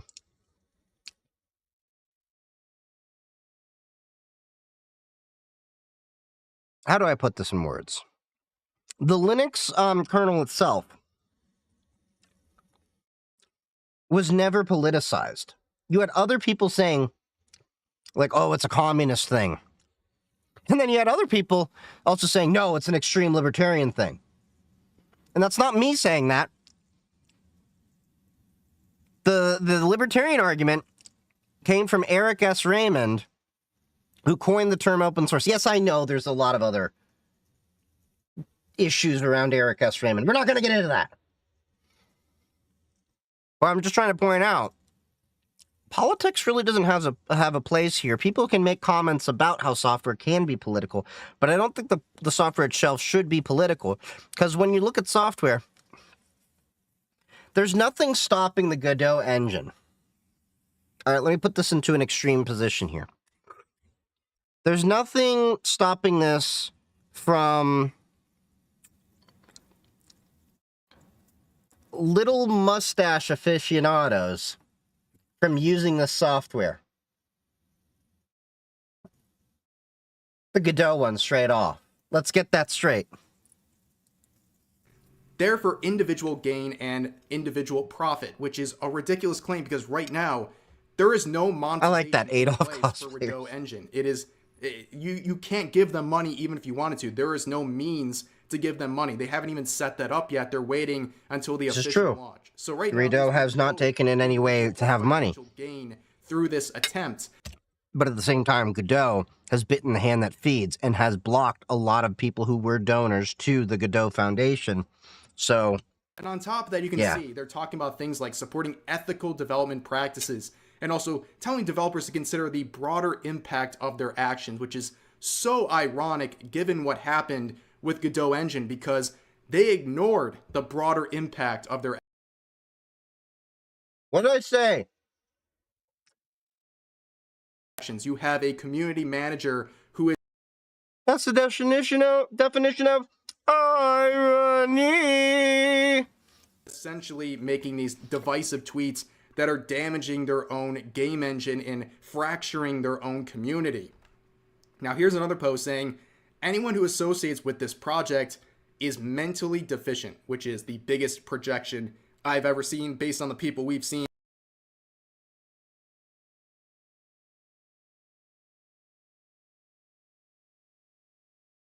What good is name call gonna do?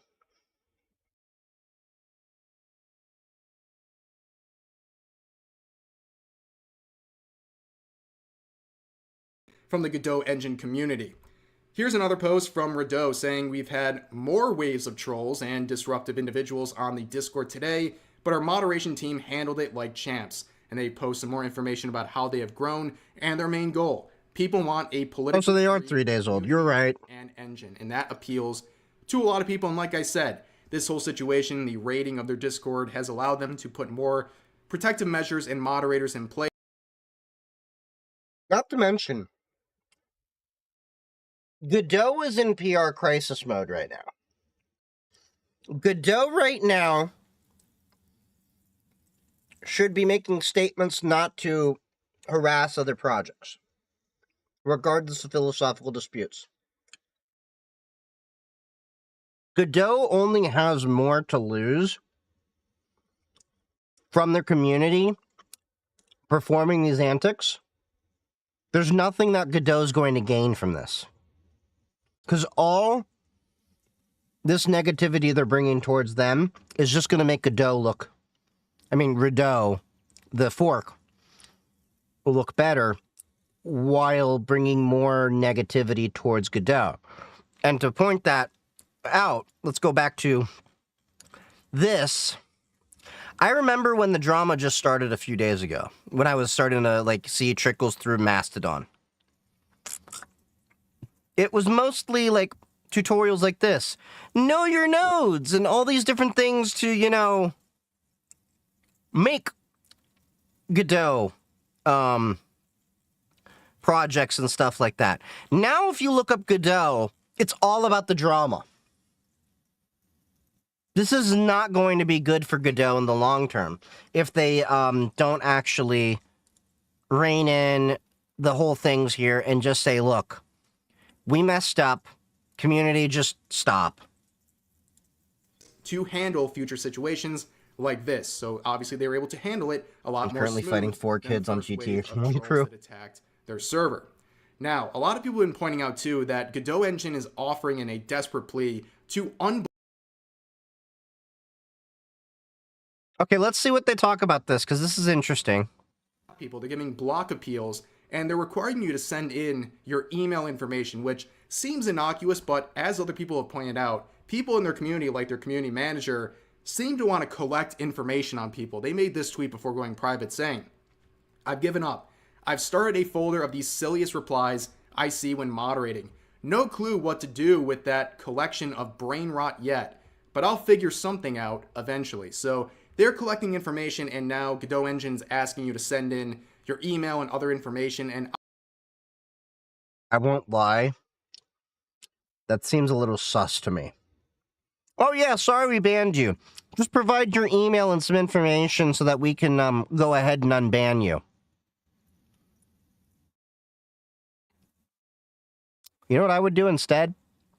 If given a situation where you had a community moderator do things that you don't agree with, look back at the snapshot of time that all the actions that they had, created by blocking all these people, unblock them.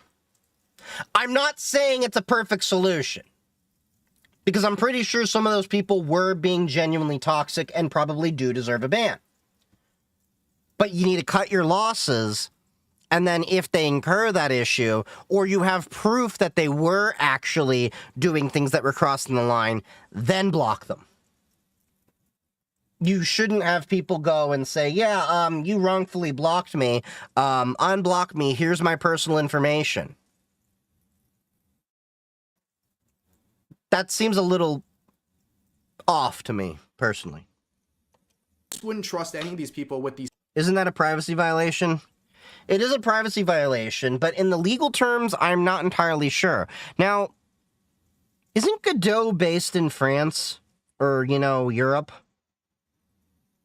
If so, I wonder how GDPR plays into a role with that. I could be completely wrong here. Smallest grain of information. If they comply, it's consent. Yeah. But I'm talking so far as how they use the data.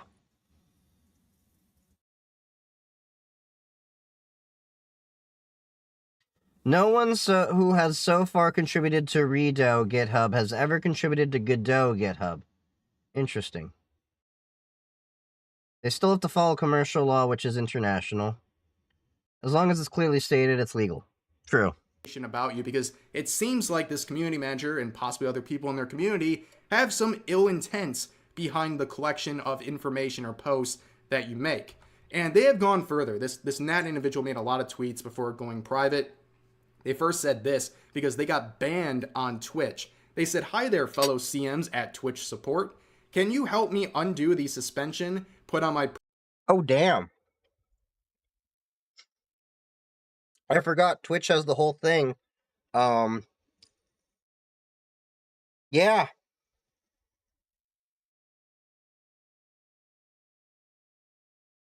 Personal streaming account. My username wasn't deemed violent during affiliate off-site behavior. So I can only suspect it has to do with this Gamergate harassment wave I got. Don't get me wrong, Gamergate was an issue. I don't remember the full details of it, but I remember it was an issue. It's been a long time since I unpacked that. But I'm not sure it's at the same level because It's the Gamergate wave of harassment. Well, they responded to Asmongold. I briefly talked about this in my last video, but Asmongold made a video criticizing them. Oh yeah, that's right. Asmongold did respond to their video. Their comments and stuff. And for some reason, they thought this was the best response, saying, "Hey, Asmongold, can we get proof that you take showers next?" And Asmongold would post a meme of him showering, and then they would respond saying, "Granted, did not expect..." Hold up. Did he really do that? I'm pretty sure they did, but I need to see this. Like, what was the,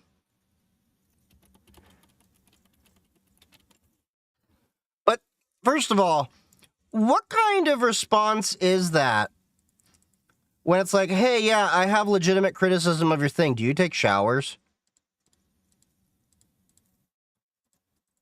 Now, of course, at this time, Asmongold is probably just, like, enjoying the trolling. Trollololol. God damn it. Freaking captchas. If somebody can find that on Twitter first.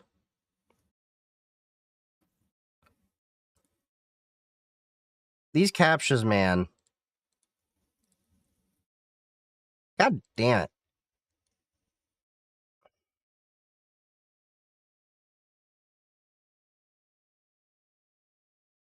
I really hate how Google has you, like, captcha everything, and then it's like, oh, yeah, you got one square off. Boom. Redo entire captcha verify. There we go.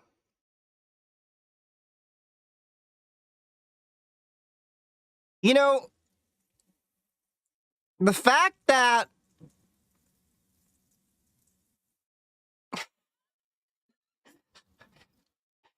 I did not expect there'd be so many posts related to a shower that are unrelated. To follow through though, that's cool. Now that we've seen face to face, can you acknowledge that making content based off of Now that we've seen face to face, you're on Twitter, buddy. other people's drama is not really doing anything good for the world? I know you won't agree, but hey, I made you read it. This is a very weird response and something we see from a lot of people who face criticism on places like Twitter. Number one, acting like videos, even drama videos, have no good for the world. They provide entertainment. Like, that's enough. You don't have to justify anything beyond that. It provides entertainment, and it's It's true. I might hate Kim Kardashian videos and that whole entire clan and the content that they create. But to some people, it brings them joy. To me, it brings me glorious memes. then the confines of what YouTube can allow. So making drama videos is already fine, but I don't really consider videos about Godot Engine, for example, to be drama videos. It's just collecting public information and tweets and story. This is pretty meta, that I'm reacting to Asmongold reacting about, I guess you could say, drama about Godot. From companies like Godot Engine and sharing some of the bad actors within their community. It's informative for people. They can draw their own opinions and consider whether they want to support a company like Godot Engine. Because if people didn't share the public tweets made by Nats and the official account and some of their moderators, people would continue supporting Godot Engine without knowing that there's all these bad actors within their community. It is informative and helpful to people to learn more about this. It's true. You need to learn about some of these bad actors in different communities. Like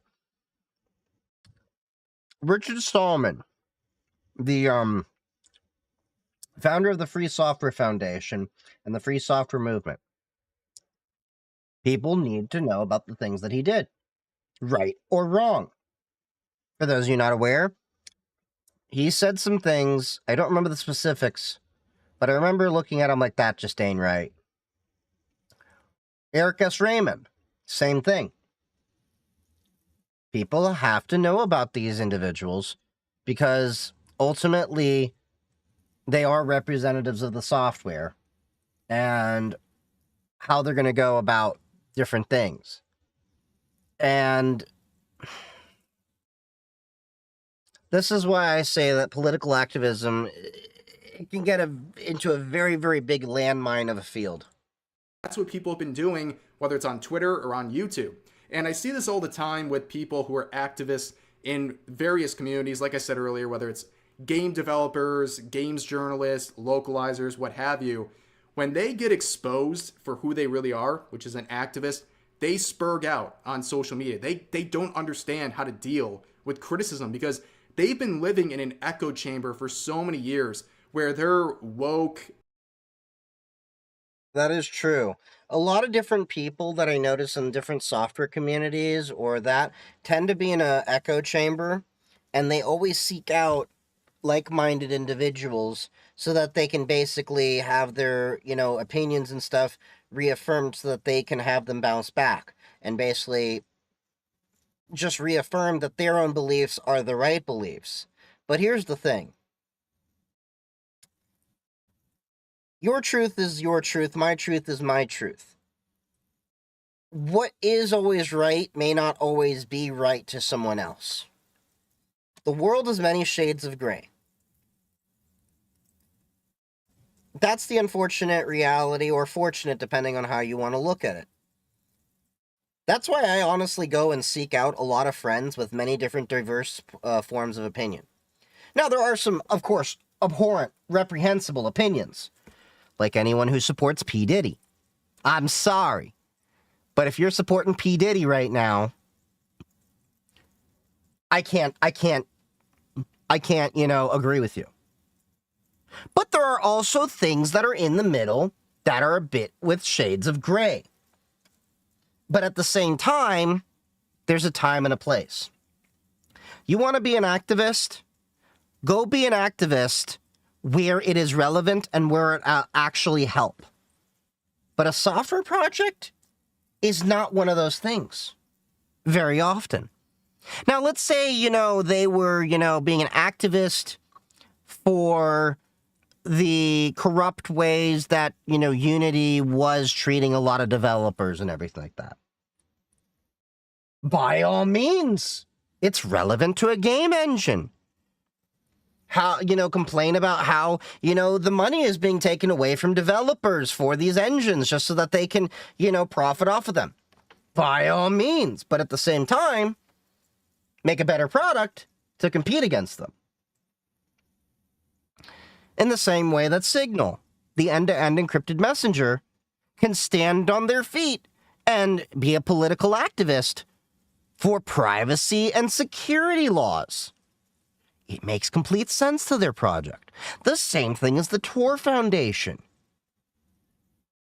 But the second you start getting more into... to be honest, I'm so apolitical, I don't even know what the definition of woke politics per se.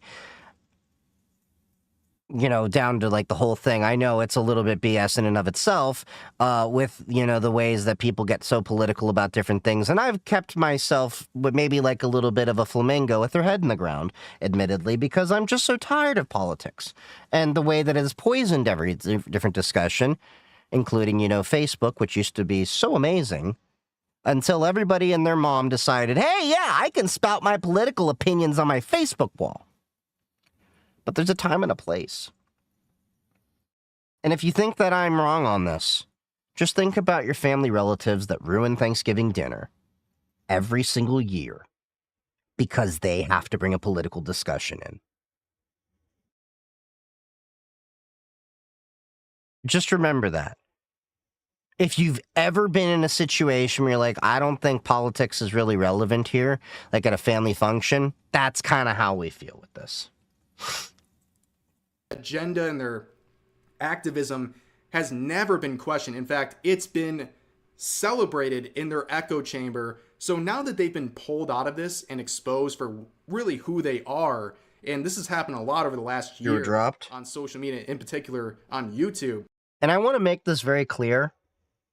The opinions I'm saying are with the community that I have, that I don't care if you're gay, you're straight, you're bi, you're trans, you're, you know, a man, a woman, anything in between. I don't care. That's your personal choice. It doesn't bother me. I'll do my best to make sure you're comfortable. But at the same time, I don't want political discussions. You start being toxic for any which way, I don't care. Left, right, pink with purple polka dots, I don't care. In my Discord, we're there to talk tech. We're there to talk about how we can grow our IT and cybersecurity knowledge and skills and, you know, help each other grow as a community. And the only politics we do often talk about that I'm okay with is things related to right to repair, cybersecurity, privacy law. You go to my videos, very often, unless it's in the vein of privacy, cybersecurity, technology as a whole, you don't hear me talk about it. For example, we can grow our skill working on Clinton's email server. See?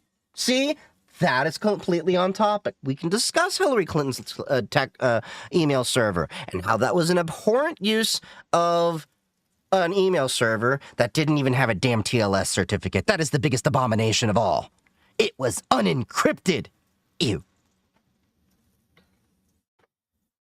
And my inability to handle spice. Yes, and the fact that it's just Dev, we will always rag on the fact that you have an affinity to spend at least a few minutes, well, probably being very generous there, probably a few hours, looking up femboys. We don't judge you for that. Just kidding. They don't know how to respond. It basically like malfunctions their brain. They've never dealt with criticism. It's like a spoiled child being told no for the first time. They cannot compute what is going on with them, and they just lash out. They don't know what to do. They even... Oh yeah, you didn't hear? Hillary Clinton's email server was Not encrypted in transit. The emails were being transmitted over without a TLS certificate, so any state secrets that were being transmitted through that email server could have been intercepted potentially. Yeah. And it was also, I think, what, Exchange 2003? Or was it 2008? Either way, it was an Exchange server without a TLS cert. Keep tweeting in this narcissistic. I'm not repeating that word there, but it's just Dev, but yes. By the way, just to clarify here, this person is still the community manager for Godot Engine after everything. And I think there's a lot of moving parts with why Godot Engine is facing backlash, but whole point was to avoid FOIA. You'd be surprised how normal it is. Oh, yeah. I'm not surprised about how normal it is. I'm just saying...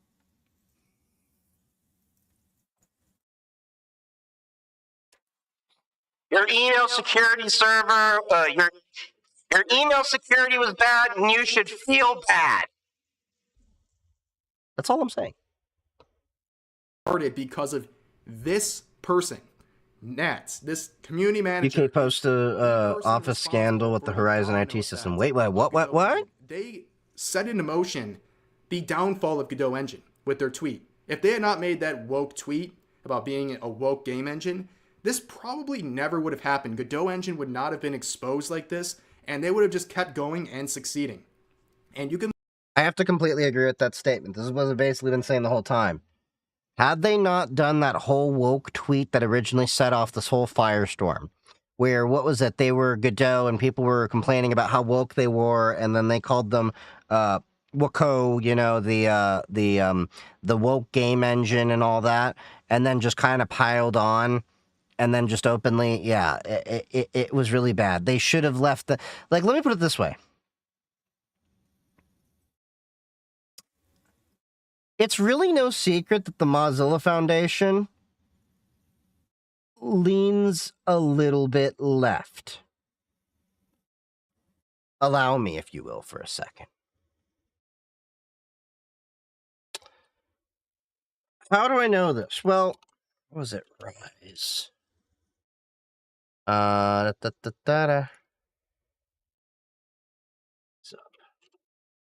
little left too. I mean, I do too, but that's because I got knee issues and all that. Okay.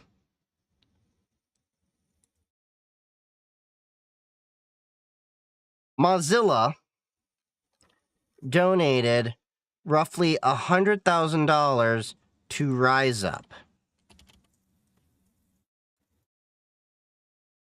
a coordination platform used by activists across the political spectrum to improve the security of the email service. Here's the thing. Rise Up is not really across the political spectrum.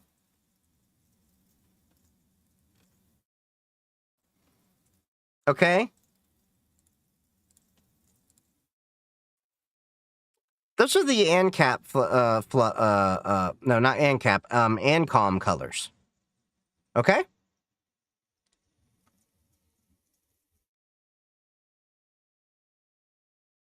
This is for political activists, whatever. Got it. That's fine and dandy. I'm not complaining. They can do whatever they want. This is their right. You know, they can have their views, their opinions, and everything. But this is not indicative of it's going to be across the political spectrum here. Okay? Weird trying to... Well, that's because I had the dark mode on, okay? But, Hold on.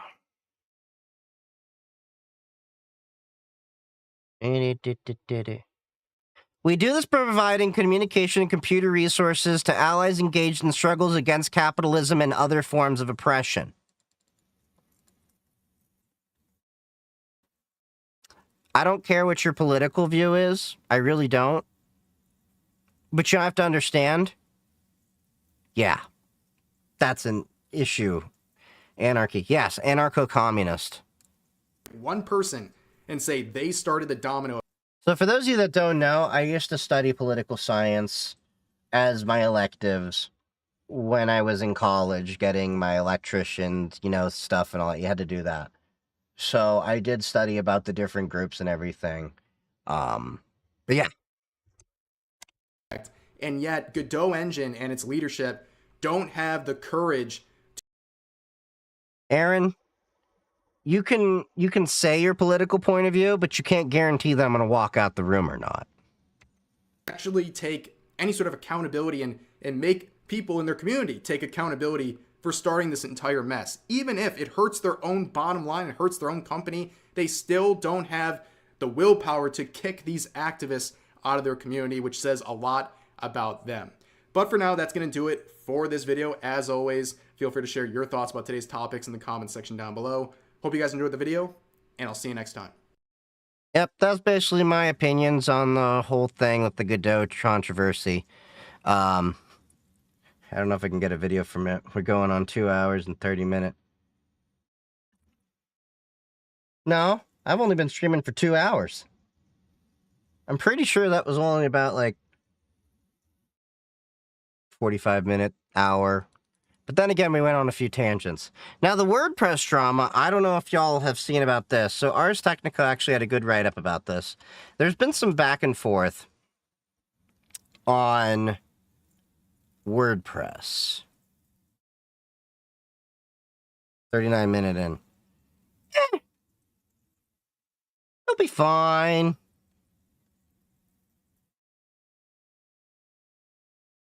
I'm sure there's some bits that we can trim out. But there was some WordPress drama going on. So the long story short... God damn it. Why are you not searching?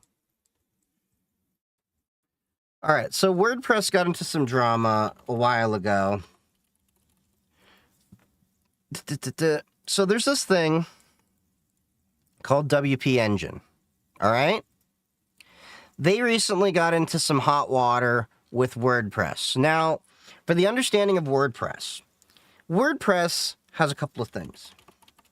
You have WordPress.org, which is the open source thing. You know, you go here, download the WordPress, you can run the software. Not to be confused with WordPress.com. There is a difference between these guys, okay? So WordPress.com is probably one of the things that more people are, you know, commonly associating with, because everyone goes to the .com. .org, actual project, okay? So, okay, developers. So, like here, you can download the software, you can get WordPress, and then you see, you can download the WordPress. It's a .zip file. Great. Now, if you go to WordPress.org recommended hosts, these are the recommended hosts that they have on there. Okay? If you'd like to try WordPress for free, you can get started with a free website or blog at WordPress.com. Now, the important thing is... This is why it's always good to go to the About section. We're a hosted version of the open source software WordPress. Because you have it, the freedom to create, express, and earn money online, the impossible business becomes as usual. So this is a for-profit arm, if I'm not mistaken. Now, they got into a tiff with these guys over some BS. Now, I'm wondering, do they have... Does WP Engine have a blog? They should have a blog. They definitely should have a blog. Okay. Did they not have? Okay, so let's go to the Ars Technica article because they did recently sue them. There we go. So the main company, Automatic, is who's behind WordPress.com, from my understanding. Now, the interesting thing is, do you know who Automatic also owns? How do we get to your Discord? Link in bio. You can go to ChiefGyk3D, discord.chiefgeek3d.com, or check the link in bio. My Discord's in there. So, Yes. The interesting thing is about the actual copyright, the trademark. They want the web host, WP Engine, to pay $32 million annually for using the WordPress trademark. Now, if I remember, hold up, let's find this. Automatic. So Automatic owns two entities. Do you know what those two entities are?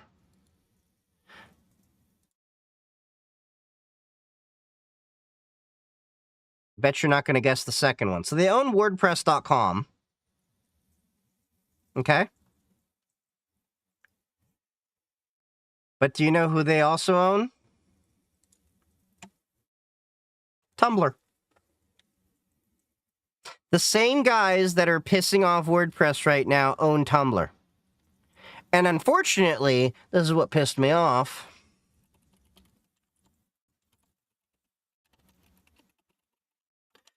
Automatic was the big reason for the push behind ActivityPub being added not only to WordPress, but Tumblr.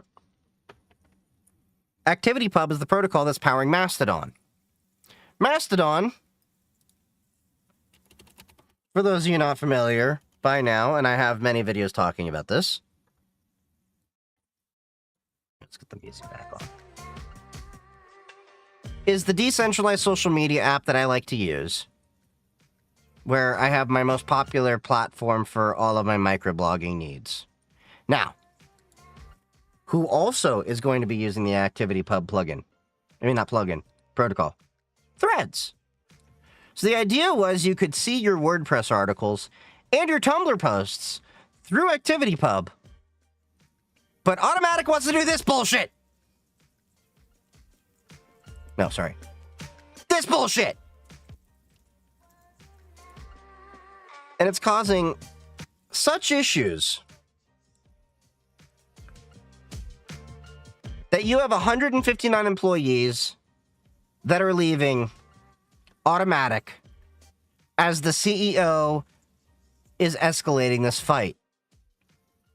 Roughly 8.4% of the staff accepted a severance package that the company had offered to those who disagreed with his direction of WordPress and his handling of the tussle of the web hosting provider WP Engine. Said the package offered $30,000 or 6 months of salary, whichever is higher, but the employees who took it would not be eligible to be rehired by Automatic. Yeah. Bad enough you had 8.4% of the staff want to leave.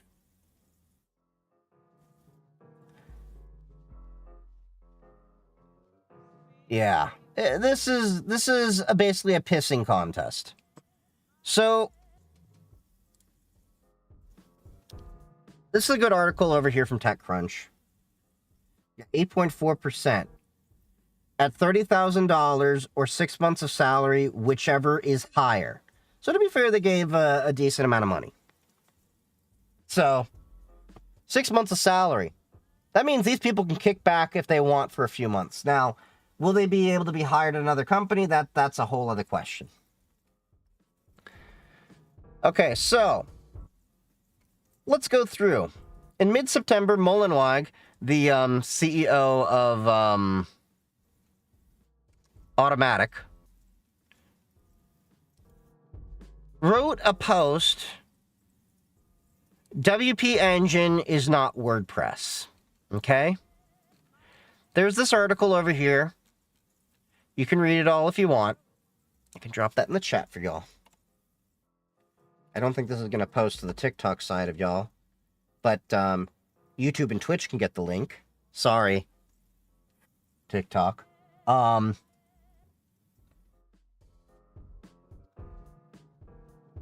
WP Engine is not WordPress. My own mother was confused and thought WP Engine was an official thing.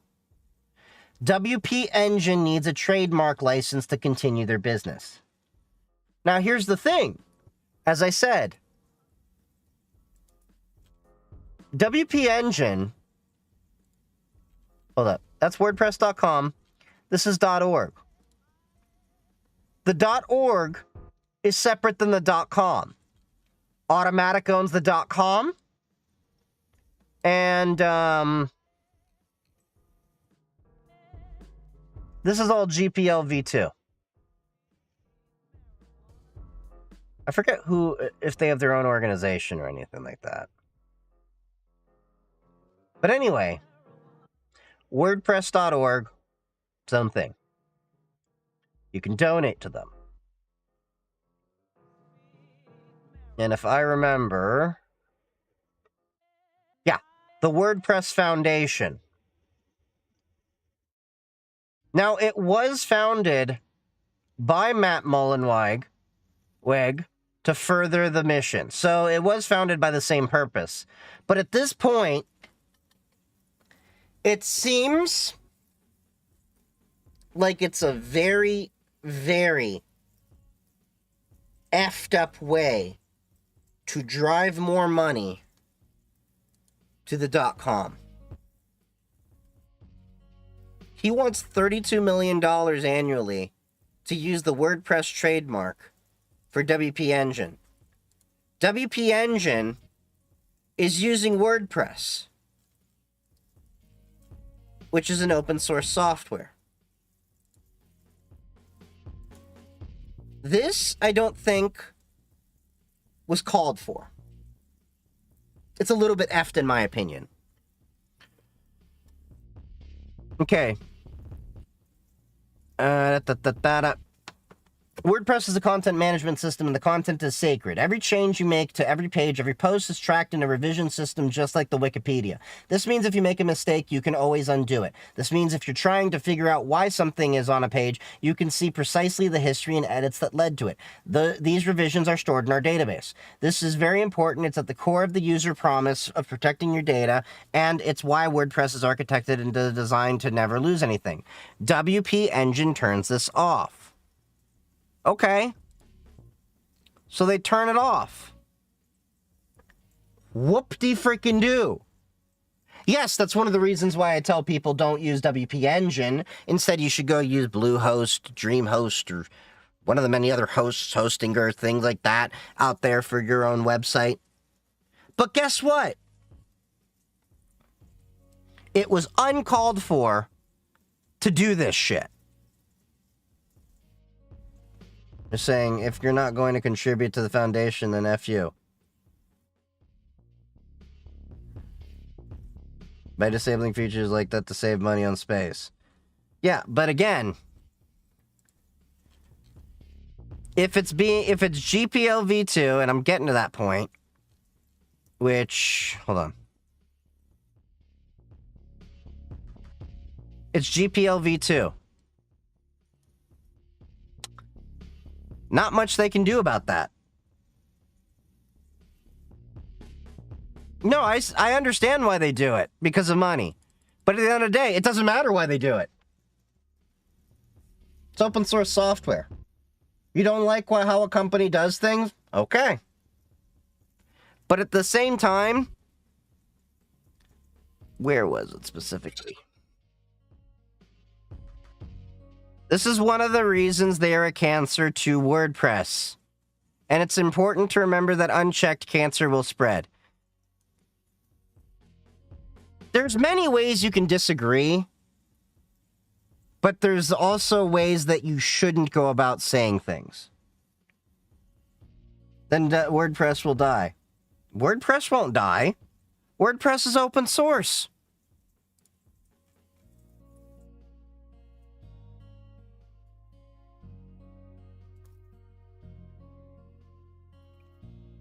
This is the same argument as, well, you know, people are taking the Linux kernel and modifying it in ways that we don't agree with, so this is why Linux is going to die. And yet Linux still exists in proprietary and unproprietary and open source different iterations of things.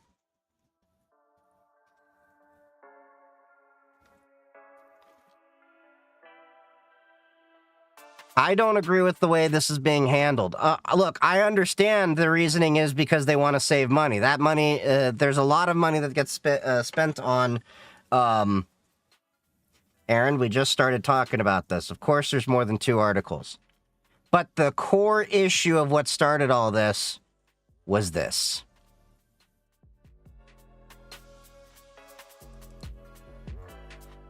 But at the end of the day, the escalation to demanding $32 million annually for using a trademark, that's a little bit much.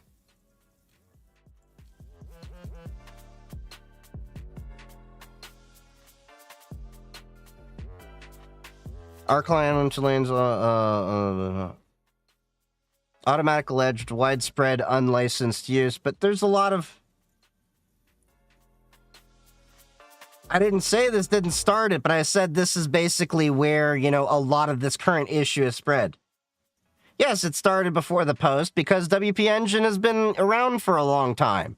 But at the end of the day, not much they could really do about it.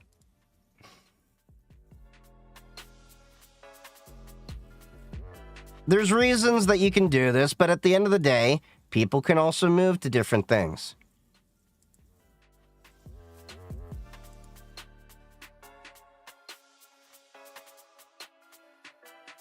Money wasn't the core. Hold on. They literally said they disabled revisions because it costs them more money to store the history of the changes in the database, and they don't want to spend that to protect your content.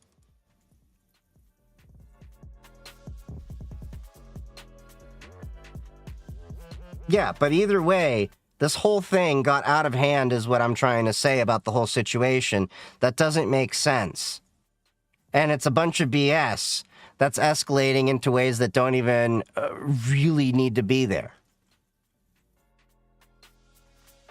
Engine sponsored the conference where he called them out, and allegedly there's some spicy text that's wild. Of course there's always spicy texts. Because they're removing a core feature of WP to save money. I've literally said that before. But at the same time, there's nothing stopping them from doing so. And that's the point I've said. You can agree with it or you can disagree with it.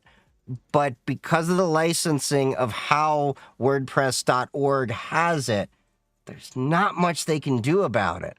And I don't think it was a good thing to have them call them out in that manner.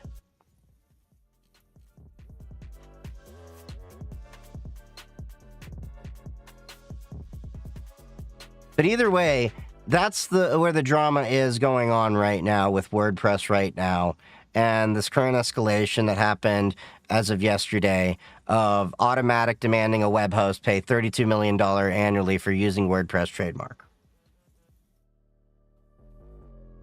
Yeah, he also, yeah, I know he nuked their access.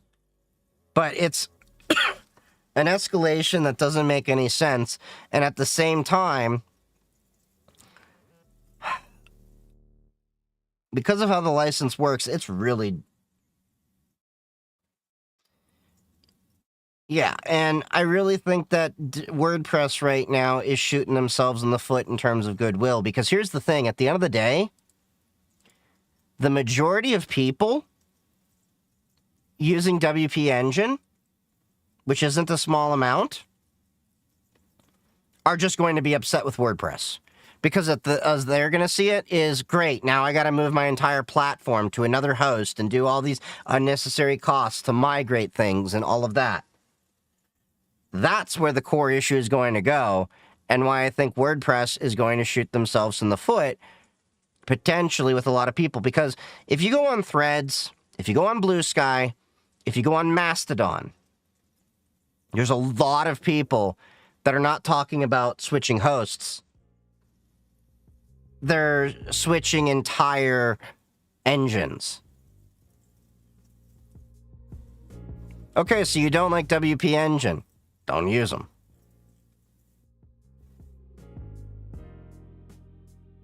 Yeah, and at the end of the day, there's not much they can do about it. Unfortunately, the software's open. It's the same argument as what we just had about with the Godot and Redo issue. They're using the name and logo to land business. Okay. But it's open sourced and the license is permissive in that way. Don't have to like it, but that's the reality of it. But here's the thing, as I said before, Aaron. Who is the owner of the .org?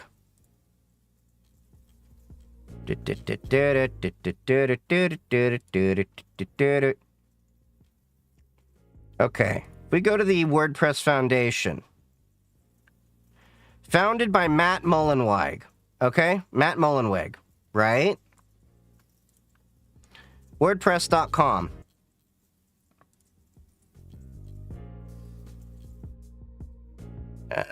Hold on, we'll go to there. The CEO is Matt Mullenweg. It's the same person.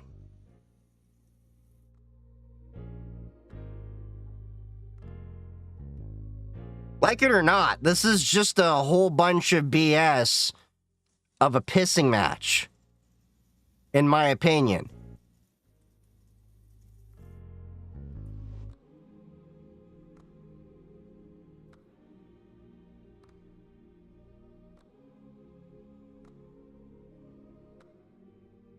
That's my entire opinion about this entire situation. Is it's unnecessary drama.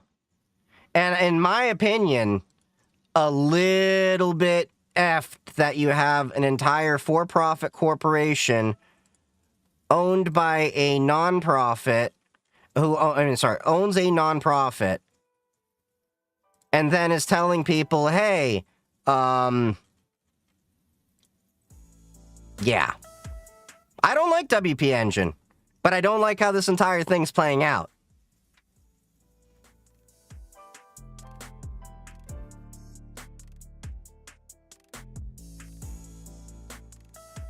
So, that's the reality of it. I've been hearing people talk about using Ghost and all that. Here, let's just check,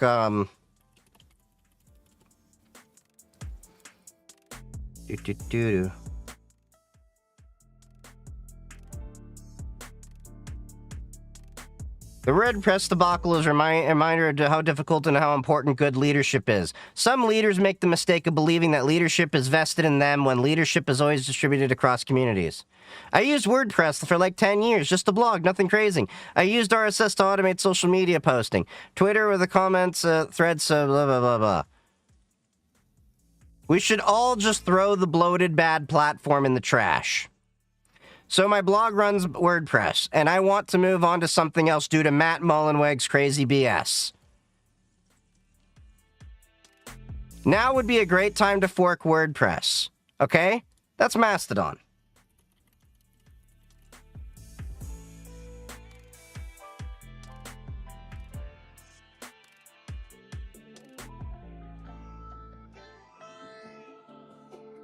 Watching the new WordPress belongs to me attitude and telling employees to leave if they disagree with him puts the WordPress fight in another perspective. I'm not a fan of how WP Engine not contributing back, but this thing is not okay.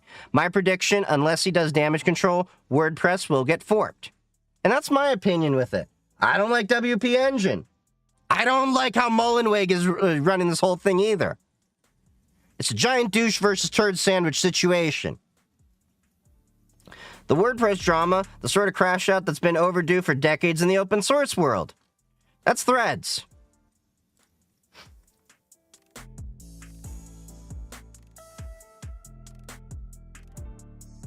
I was today years old when I discovered WordPerfect still exists and is owned by Corel. Corel used to be in hot shit in the software world. Surprised one of the biggies haven't bought them out yet.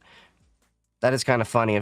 If WP Engine has the buys out Corel and then just becomes WordPerfect, and that could be funny.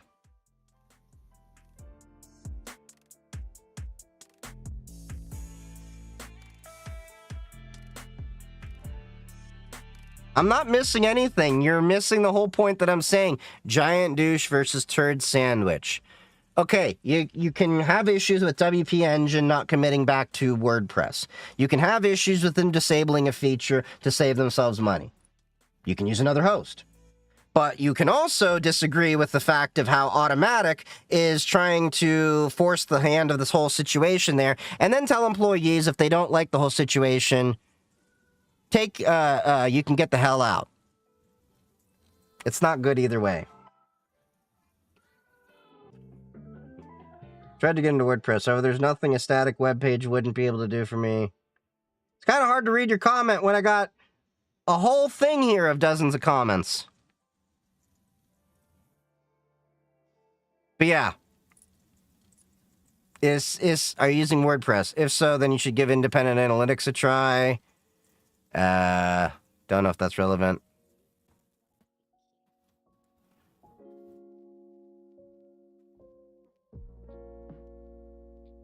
But yeah, the WordPress drama is just something that is really effed right now. And it's two idiots in a pissing contest. And I think just like the Godot issue caused people to fork it and create Redo, if WordPress is not careful, a similar thing could happen. Because here's the thing. WordPress is not the other only combination out there for a content management engine.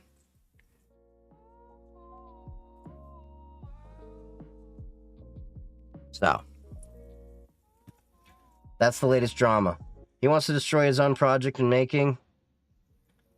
Pissing contest. Yes, I don't agree with WP Engine with the way they do things, but it's one of those things where you gotta, like, be careful with it.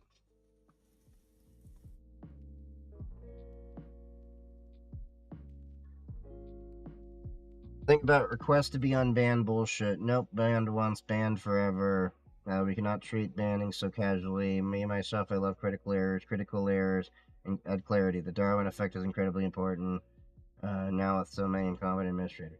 Are you talking about the Godot thing? Yeah, that was a little bit effed.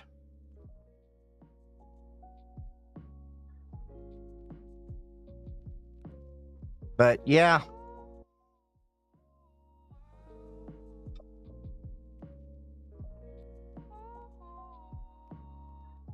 I'm gonna ban anyone who has a different opinion on food than me. Spicy food of the butthole puckering variety is the best food.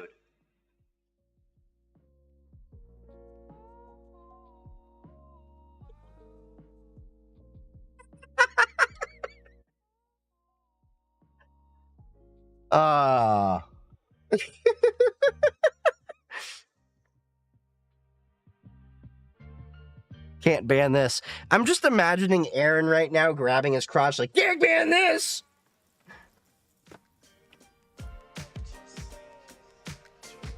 For why? Why? Did Barge just come in the middle of me talking about butthole puckering spice?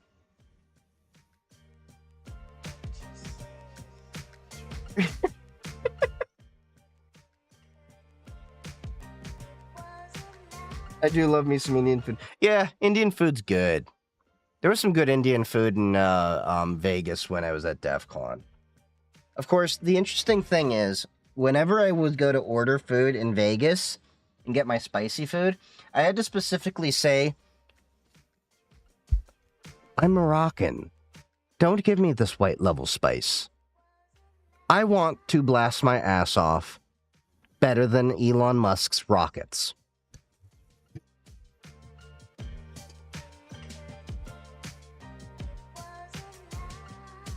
Been lurking a bit, but that had me giggling.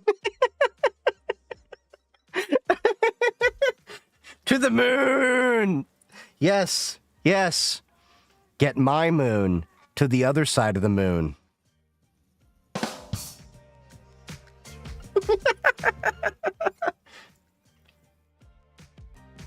Alright, I'm gonna go use the bathroom quickly, and then we're gonna change gears up for a second. For the Emperor. Warhammer.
Yeah, we can't figure out how to fly planes above 60,000 feet. This... Okay. Alright. Now, we have to...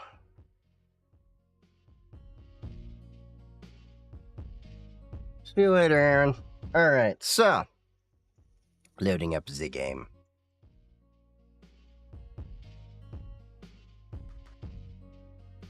Did we evacuate our booty holes? No.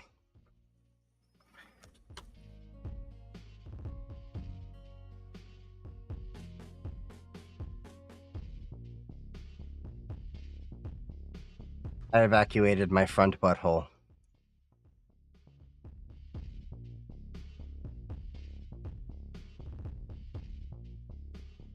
You saw it probably while on the toilet.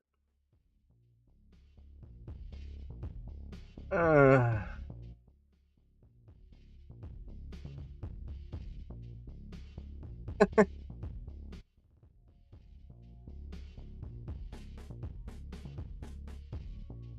do think after we get this Warhammer game, I'm debating if I want to go back into God of War Ragnarok, which was okay, or if I want to do Fallout 4. But then again, I also need to do some farming for, Wukong. New banned words from Chief. Front butthole. Bro, you can't ban that. Haven't you ever seen people that have a stomach that's big enough to basically be a front butt?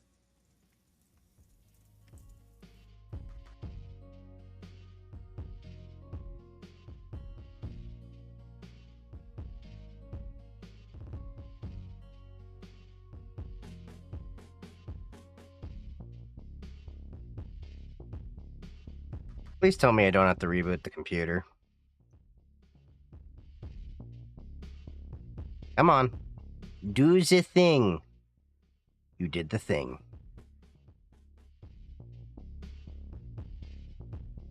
I already did that earlier when I was watching the YouTube video.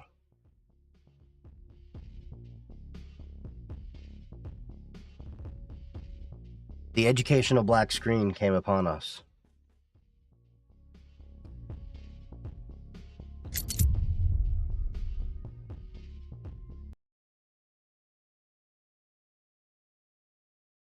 Okay.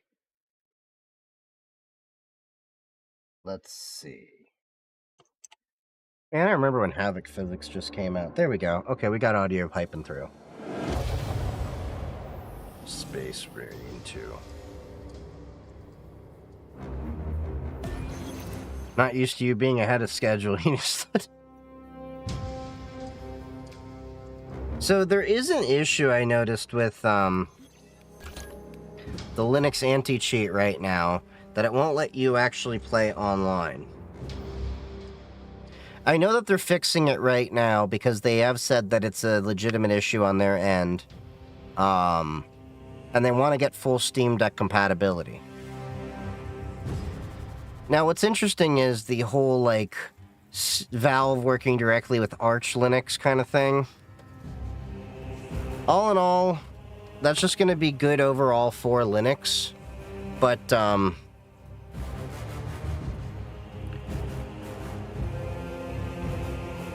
the problem that I have with them doing this is that, unfortunately, a lot of people who are new to Linux are like, oh, well, I'm just going to install Arch, and not understand the pains in the ass of epic butthole butt plug size proportions. Our brothers aboard that Thunderhawk will make While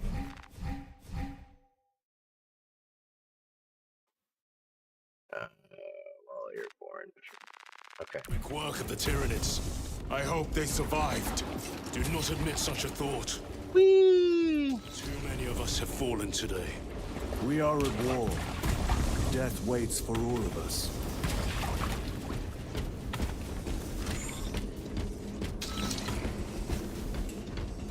Engaging thrusters.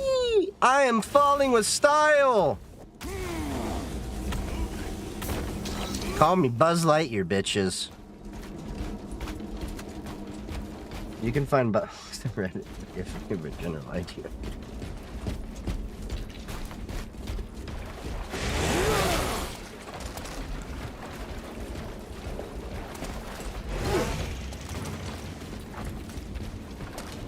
A plasma pistol. Oh yeah. Moving. Ow.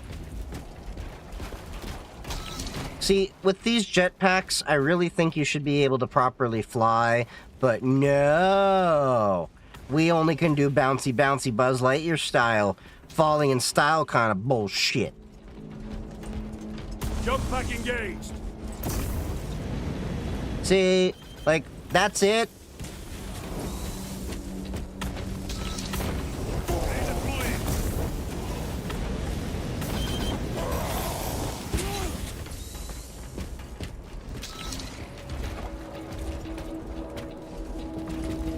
Oculus bolt carabine.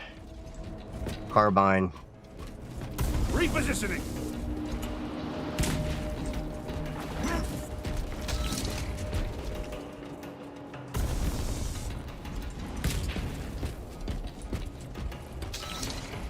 A melter rifle.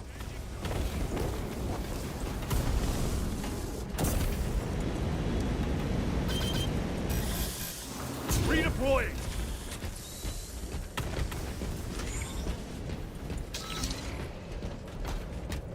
You find Warhammer and shooting boring?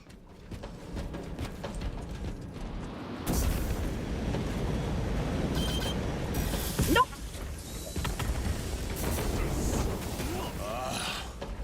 Xenos vermin. Take full advantage of the jump packs. Come down upon them like lightning bolts.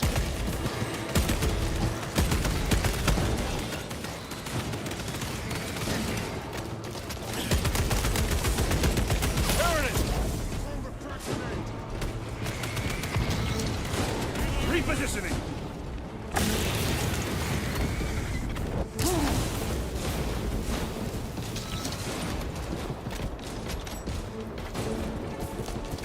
Jump pack engaged.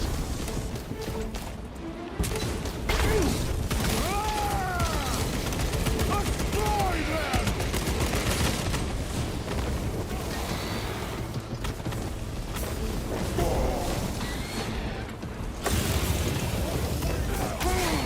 Ooh, smackdown, WWE style.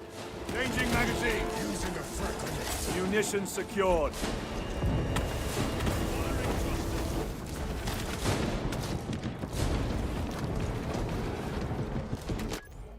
Okay, so hold on. Gotta change to Warhammer, because I forgot to change that. You know, it really shocks me that World of Warcraft is as popular as it is all these years later. That's just one game I could never really get into.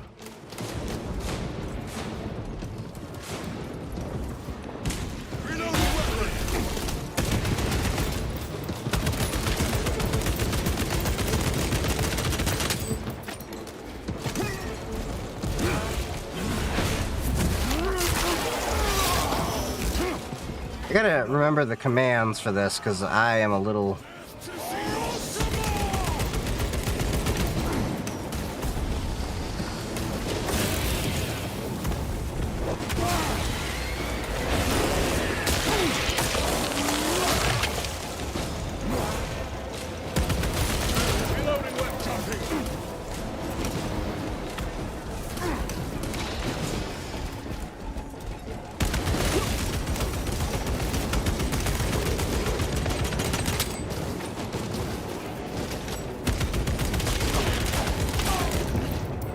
Engaging thruster.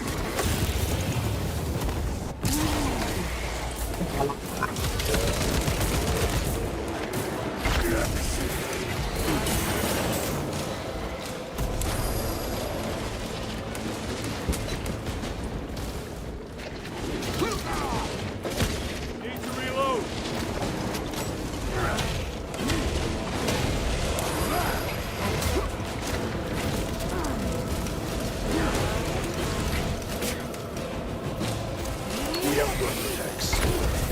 God damn it, I forgot how weird the, There we go, chainsaw sword.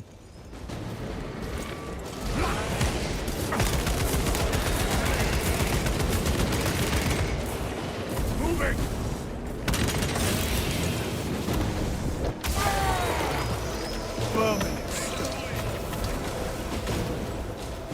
Shit, low on ammo.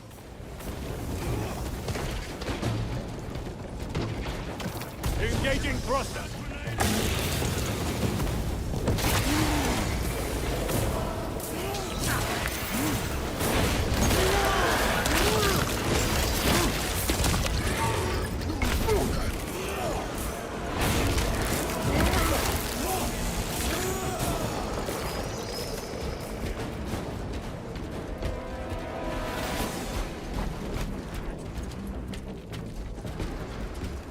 Alright. I guess we get to continue on.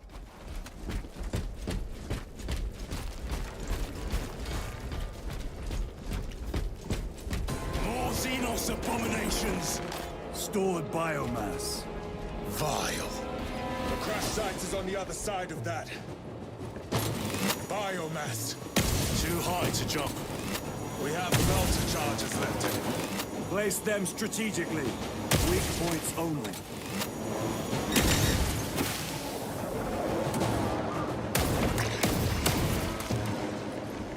On wings! Throwing frag grenade. I gotta take care of that guy. Because then the other ones get weak. Restocking.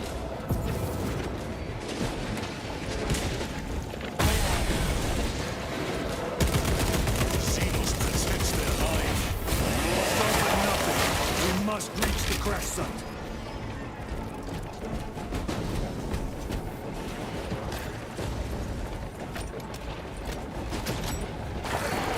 Enemy eliminated. Jump pack engaged.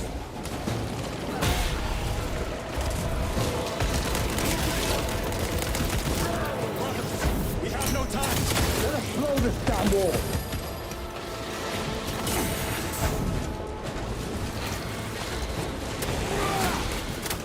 Redeploying.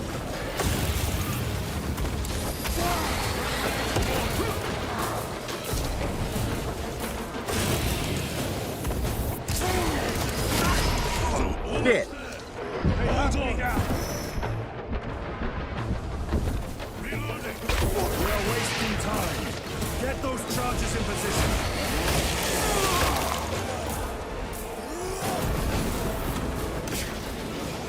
Shit, how do I get them?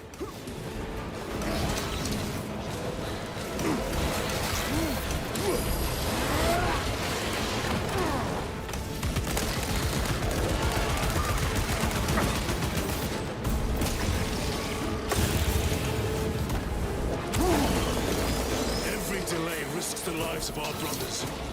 Blow this wall now. Oh, right. Placing a charge. Melter charge in position.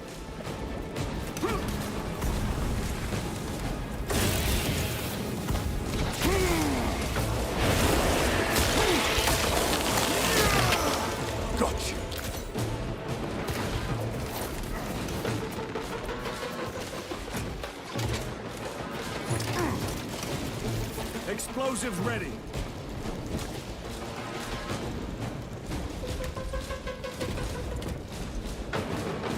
Resupplying. A moment, brothers.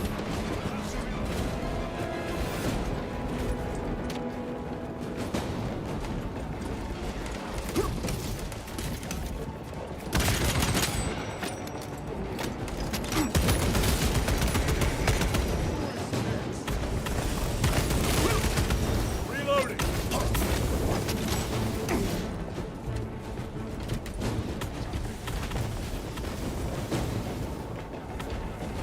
Okay, what's next?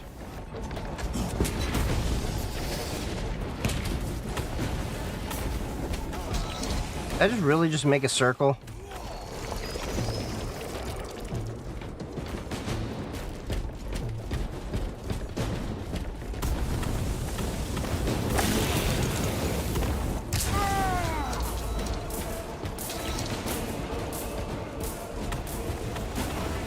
Crack grenade. Munitions secured. Crack grenade. Repositioning.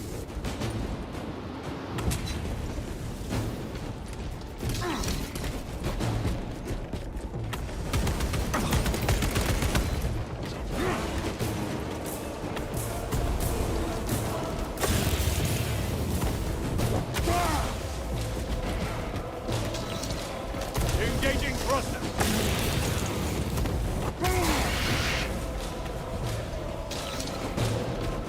Reloading weapon. Restocking.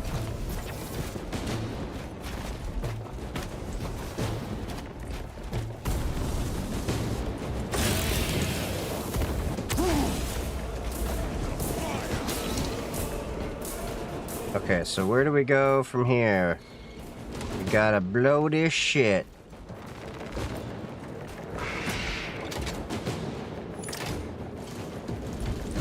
Melter charge set.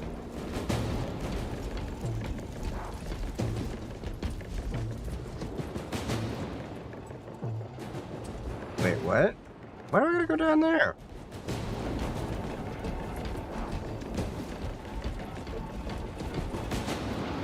Moving.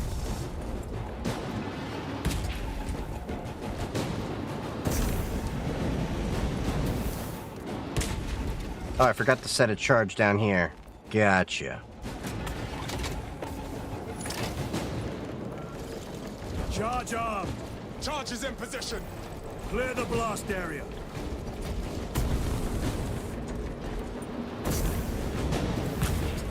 Blow it. With pleasure. Bam, baby.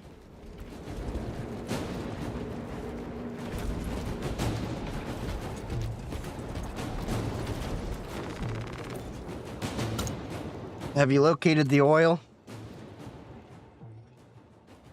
Well, yeah, why do you think we're bringing freedom to this place? Work, baby! Where there's oil, we bring freedom.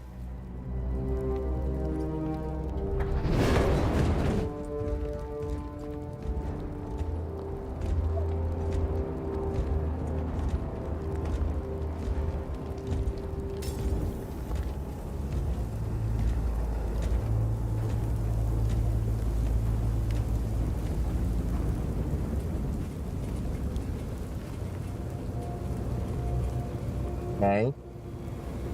Is that like a totem? No, that's a technomancer, isn't it? Chaos. Sweep the area. Potato chips have red pepper in them. Oh, you poor little guy, you. Can you not handle the spice? Speaking of which, I'm gonna start growing some peppers indoor. I'm probably gonna have to get like a grow tent and everything. It's throwing me back to my college days when I used to, you know, grow some other herb. But, Brother, yeah. I'm fine. I'm thinking of, because, like, you can't really find, like, When? some of the peppers that I like to use regularly. Like, ghost peppers and stuff like that in store. So, yeah. Find it! Gonna grow some ghost peppers, some habaneros, do them my way. Can't handle the spice, but I'm still gonna eat them. Dude, your tolerance up, buddy.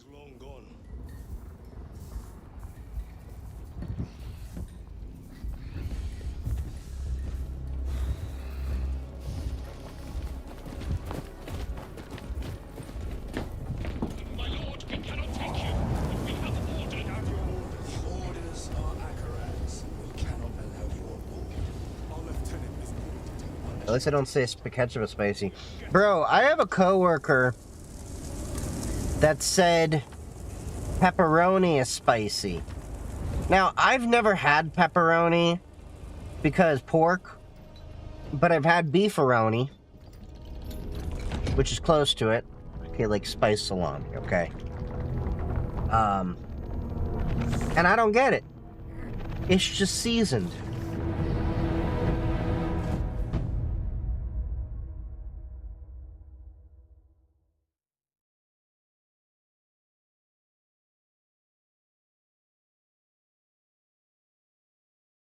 Pepperoni isn't spicy. See, that's what I thought. I've never even had it, but I've looked at the ingredients and I'm like, that's not spicy. That's just spiced.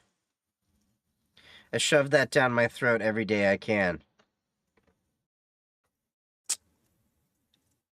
She even got me on camera. Phrasing.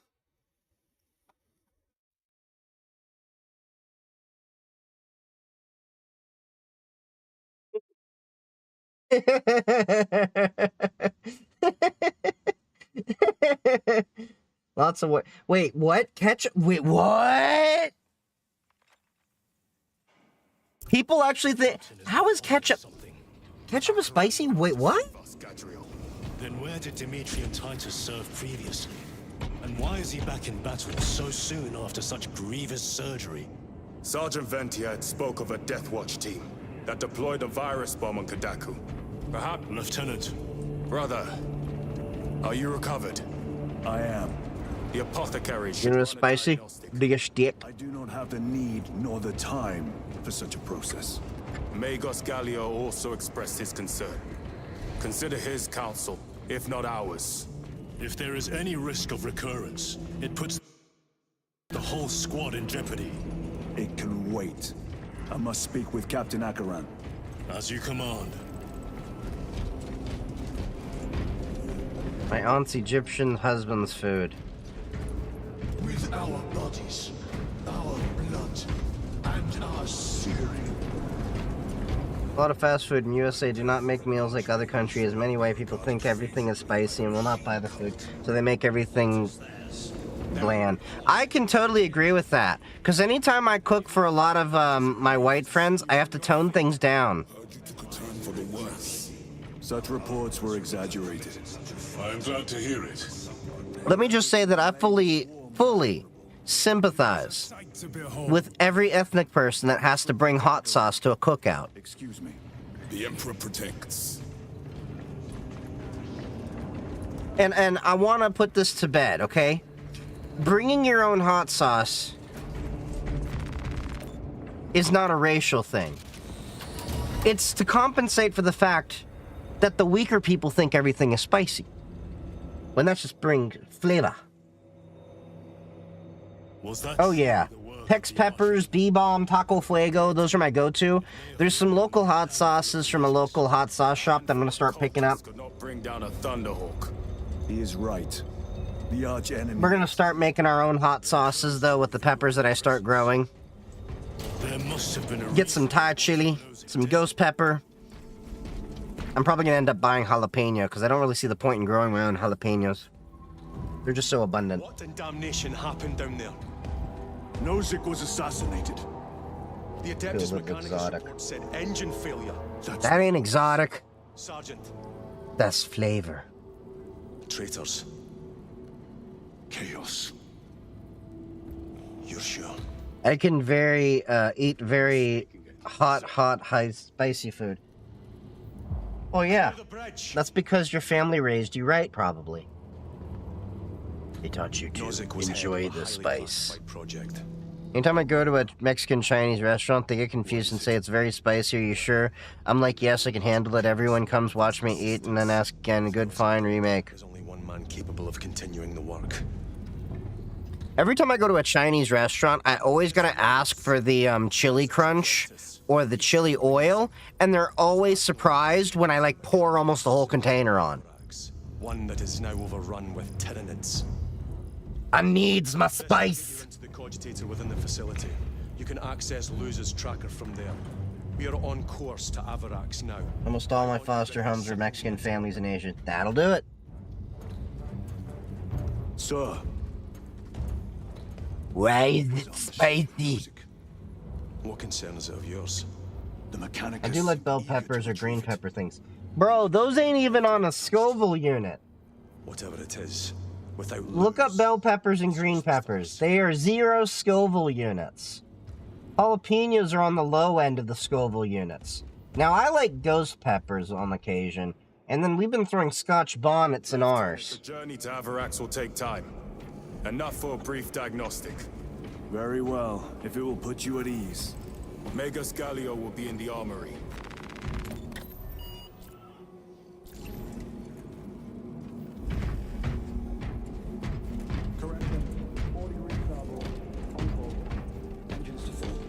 Maintain all specs monitoring. The Tyranids will likely attempt an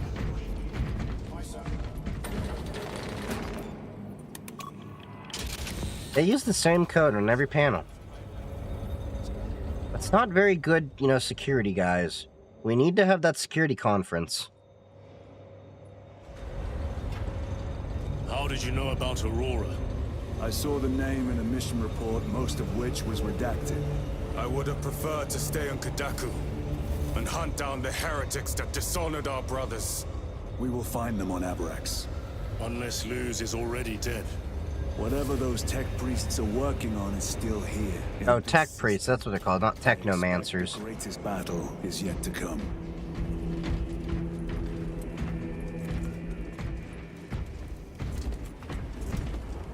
Titus, They just like walk through me. heard that you collapsed upon encountering the tainted wreckage.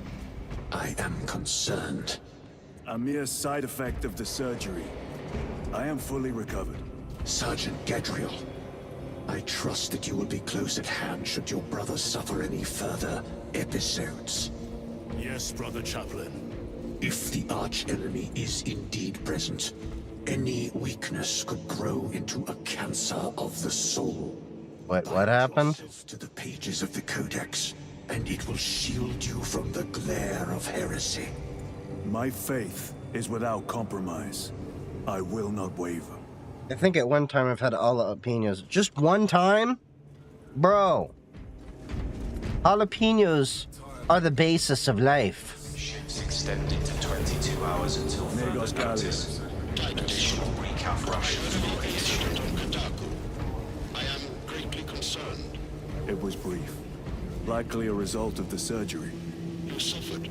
No, carbon is. No, jalapenos make carbon. At the hand of that carnifex. Carbon is built by blocks of jalapeno peppers. Open from head to foot. If some error was made and remains, Banana peppers are great. it could cost you your I won't deny that. We cannot afford another episode like that. The apothecaries may not have time for a thorough diagnostic, but they've given me their sanction to do so. Now settle in. This will take time. Ooh.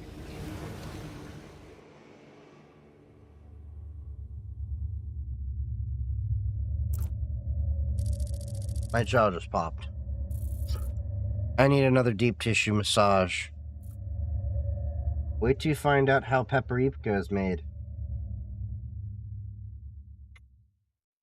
Titus, your biometrics Hungarian or, tolerances for combat. Spanish? No explanation for the symptoms you experienced. Then I have duties to attend to. You have the blessings of the Omnisire. One question. Hungarian is nice and spicy. Nozick's research. Such knowledge would only grace the peaks of Olympus Mons. I am certainly not privy to the subject of his activities. I only pray there remain records of his discoveries.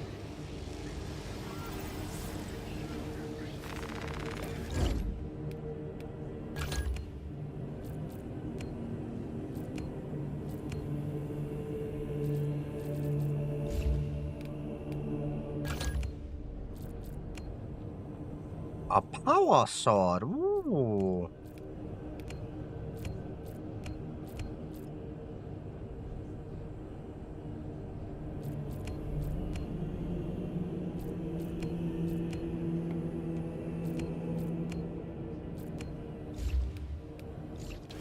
You want dragon's breath, Pepper? I could try it.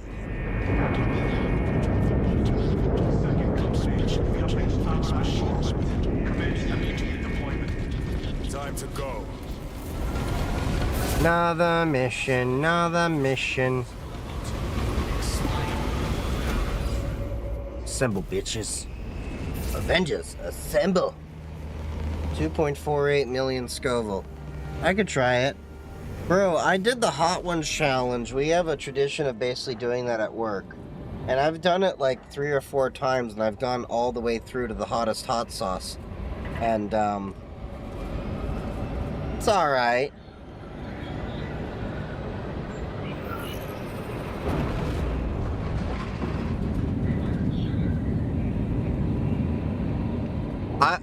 I want to see It's Just Dev do the Hot Ones challenge.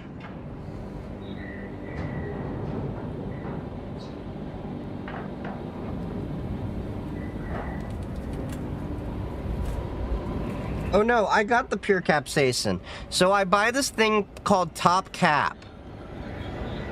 And, I put like 3 or 4 drops in that for food. Just to give me basic levels of heat. That's just pure capsaicin. Are you trying to kill me? Understood. My thanks, brother.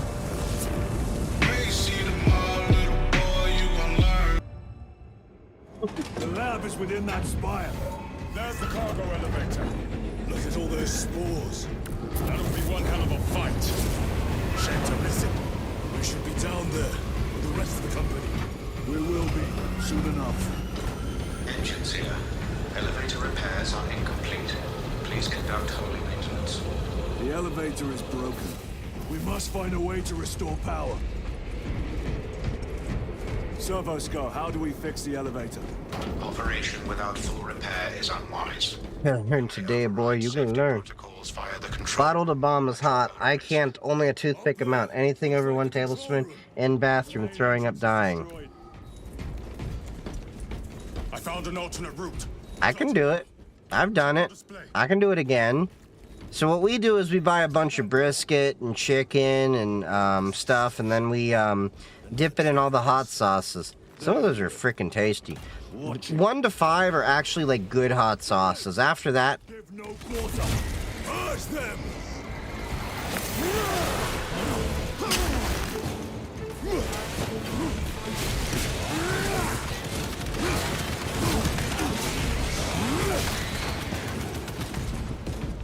after like bottle 6 or so, or bottle 5, it kind of tends to be like just emphasizing heat over flavor.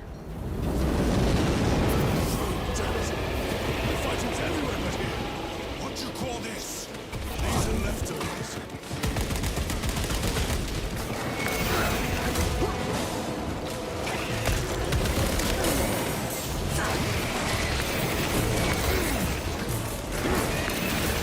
Look at these mindless creatures.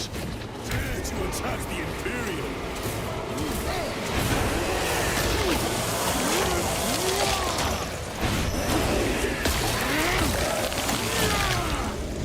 Vermin and stuff. The whole spire is infested. The control room may be out of Bring action. it, scum. Controls are out. We'll find another method. We will meet victory, one way or another. Watch for their lieutenants.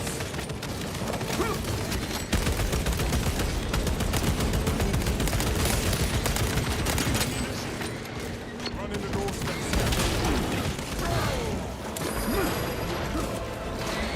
Come taste my steel!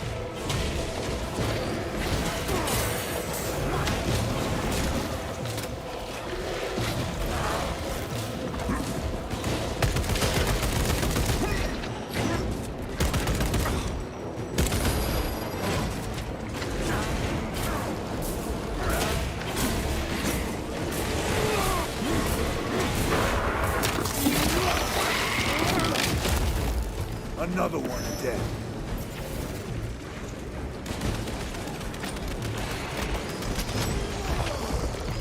This is too easy! Quickest way up is over the rooftops ahead. Clear the debris and proceed. The Tyranid will make ruin of the entire city, given the chance. What exactly are the Tyranids? I'd like to actually have anything over that amount as like opening Hellraiser box. Yeah, but you gotta chase the chili high. See, when you have like hot spicy, it brings like the endorphins or something, so you feel like a high. It's so good.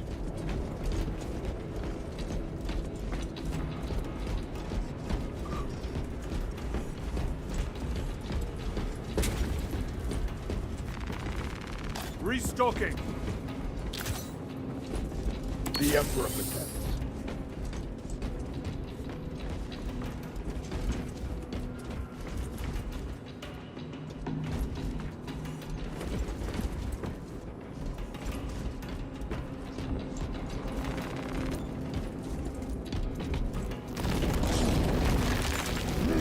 Boom. Alright, where are we at now? Xenos have the high ground. Then take it from them.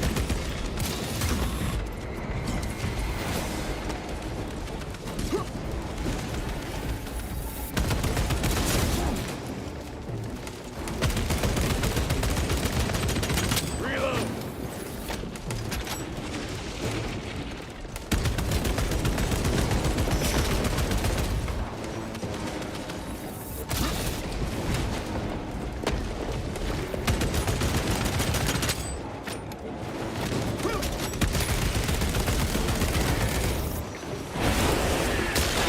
Yeah!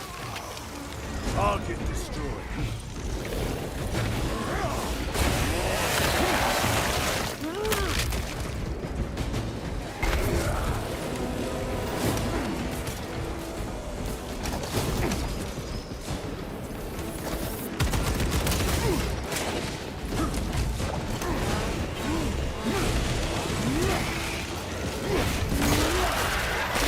Crunch time! Fuck your face. Bridge controls ahead, brother. This will get us to the objective.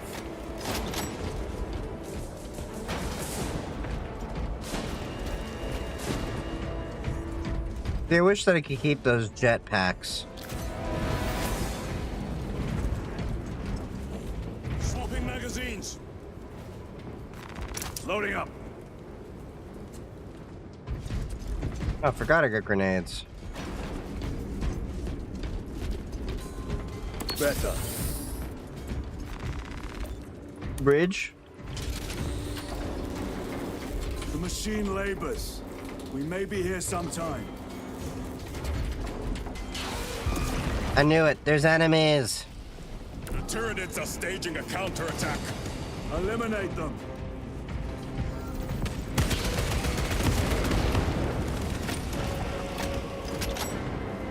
Why is there an ammo cache? Oh, I don't know. Because there's gonna be a frickin' horde to fuck me in the face!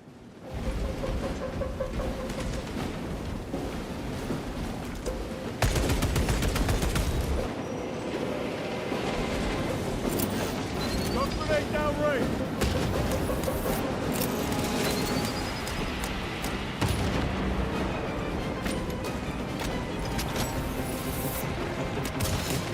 Restocking. Grenade prime. Breach!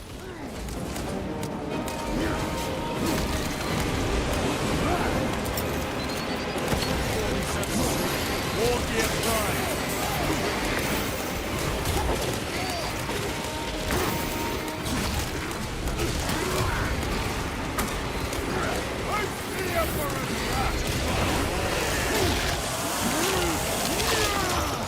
Got you.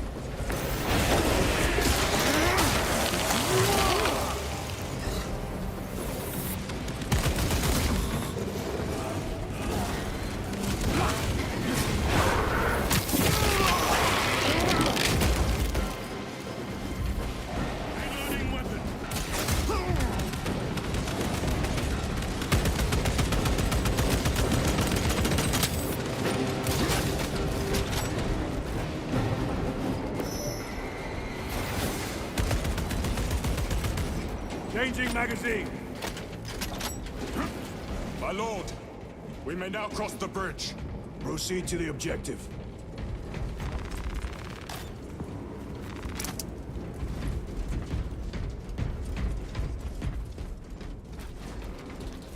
Alright, let's go.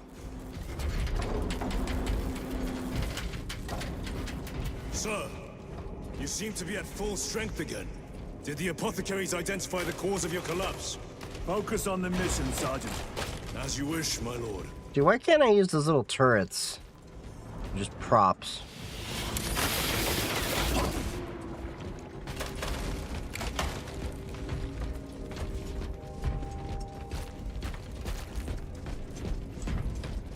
I have to reload. What's up here? Auto bolt rifle. That it? Okay. Avengers, assemble. The control room is on the other side of that door. This is it. Use the controls to restore power.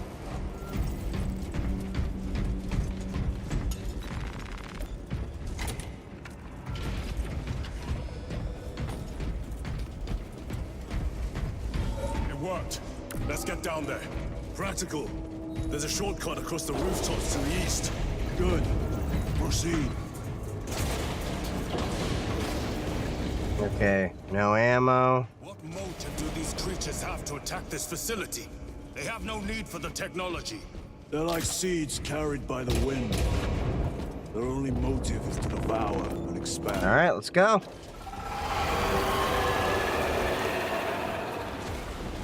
Flying face fuckers.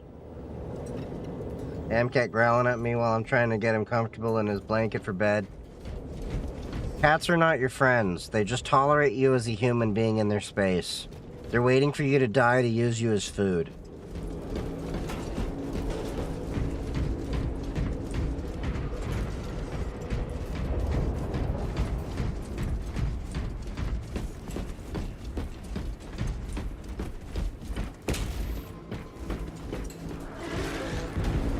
Incoming spores! Cut them down. With pleasure! Let us get to work, blessed water.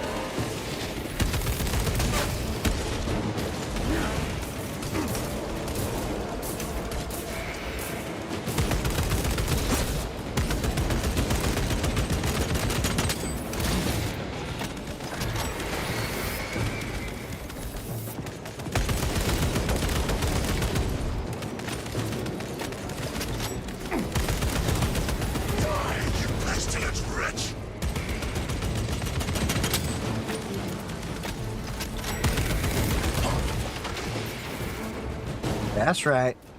Fuck you in the face. My bolter will silence you!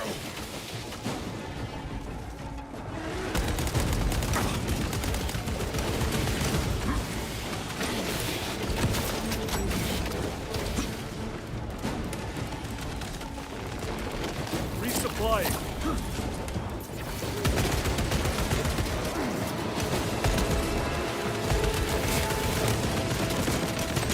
Come forth and be slaughtered.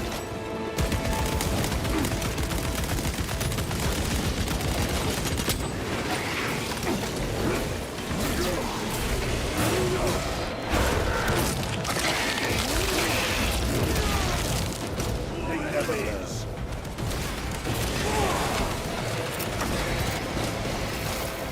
Bye-bye.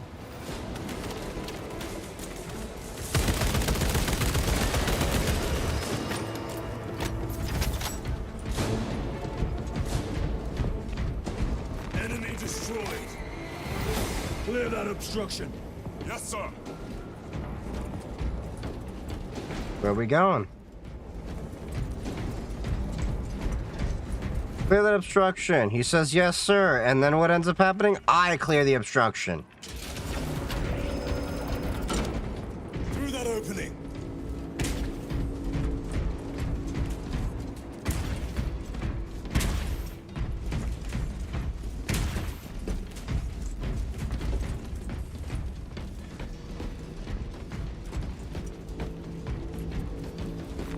Grabbing equipment.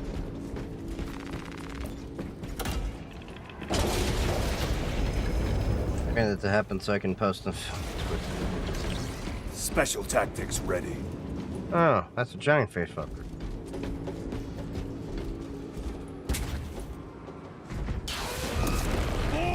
Knew it. To see who can slay more Xenos, Brother Chiron. You wish for me to humiliate you again, brother? Oh, I hope your photo was good in your memory.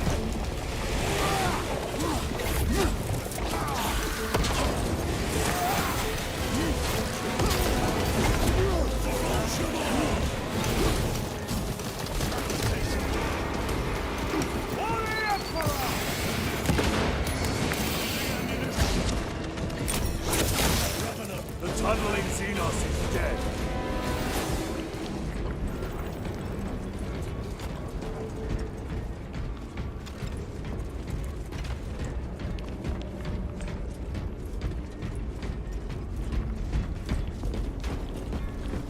Interesting kind of ship.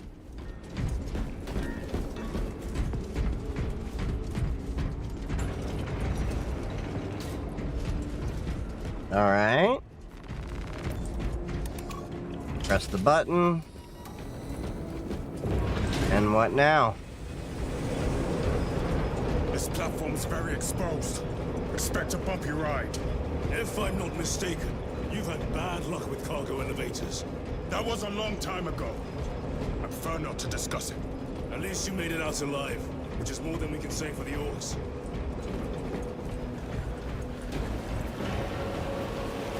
It appears we have their attention. And they have ours. Unfortunate for them.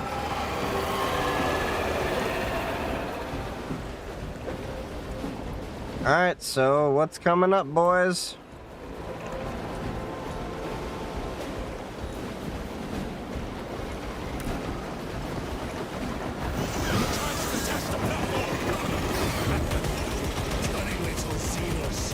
Protect those chains.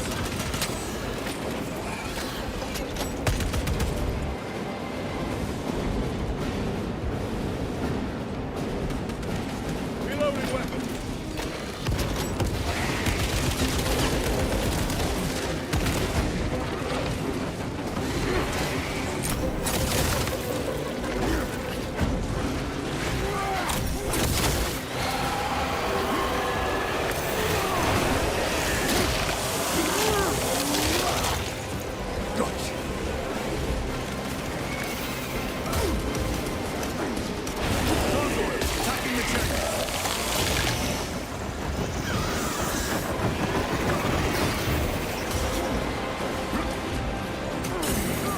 They are charging the chains!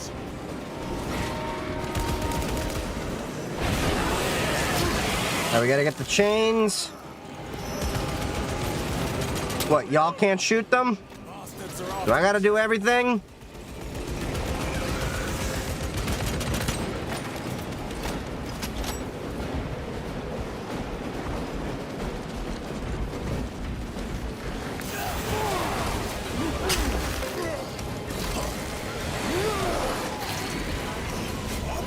Munitions secured.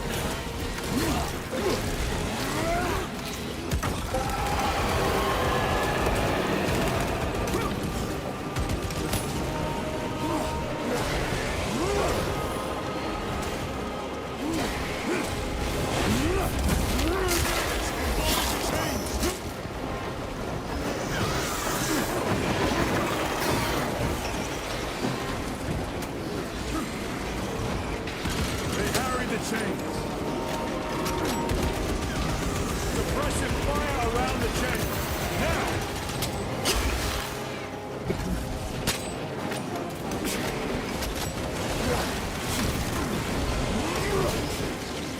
Ready to deploy special tactics.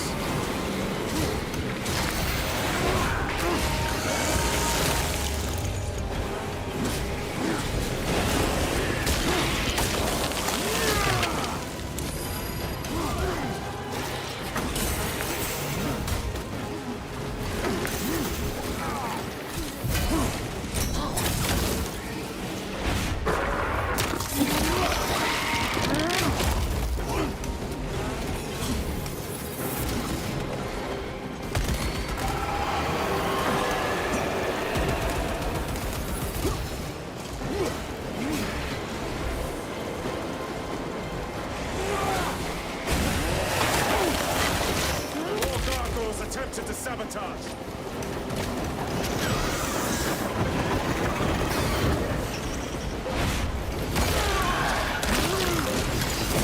Fuck you with your own face.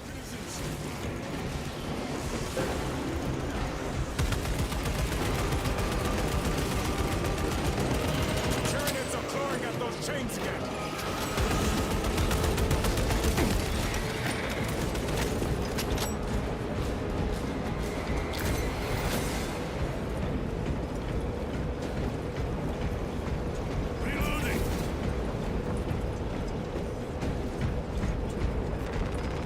Alright, ammo cache. That's what I needed.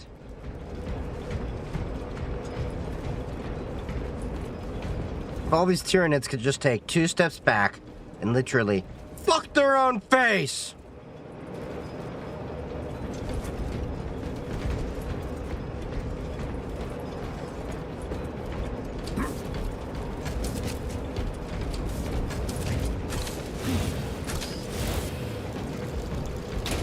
Not today, Xenos scum. You fought admirably.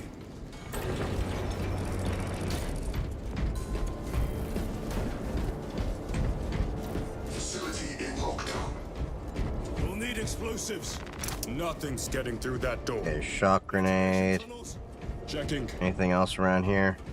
One floor down. Let's go.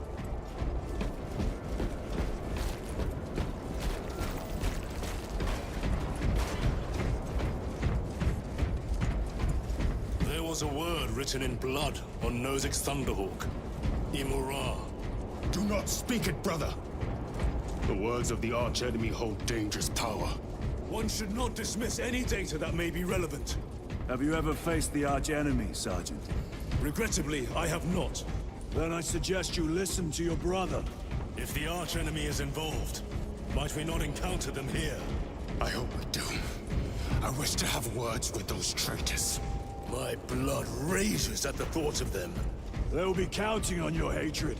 Be sure they don't use it Okay, against so it looks like I already have the Guardian relic that actually lets me revive. So let's continue on.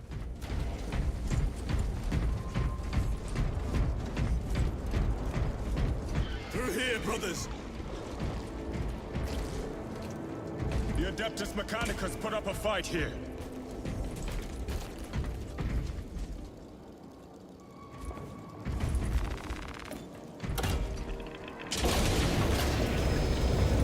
Those vile creatures taint every crevice.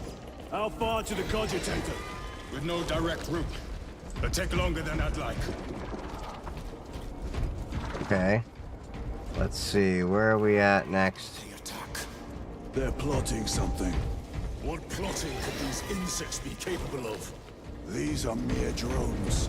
Then what guides them? A More worthy tyranny adversary. They are a plague, staining worlds with their very presence.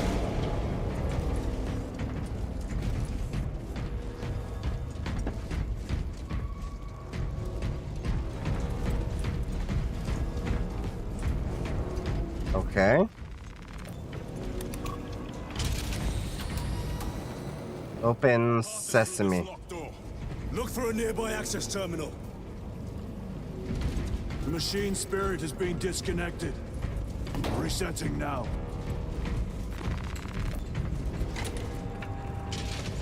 The machine's spirit?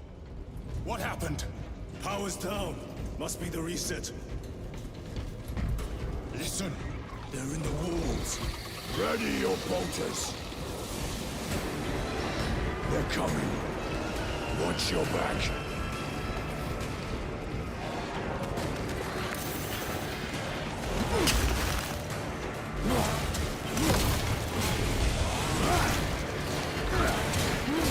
Wargear Prime.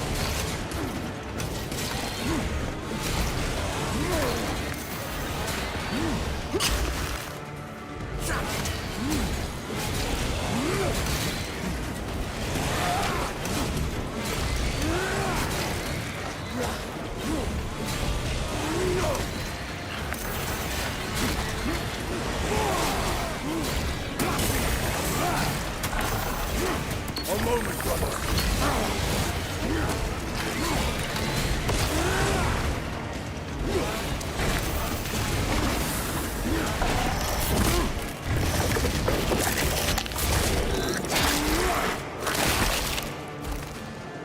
I have dealt with the lictor. Why is this Lictus much easier to beat than the last one? Power's back. Proceed through the door. Through the floor.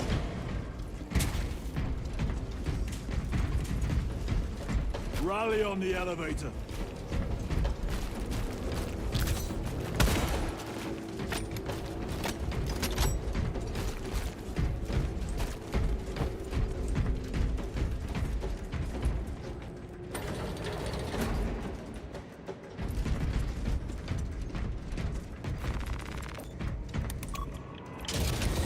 Almost there. Through the main hub, then we're at the databanks. Expect heavy resistance. They wish to interfere with our Right. objective.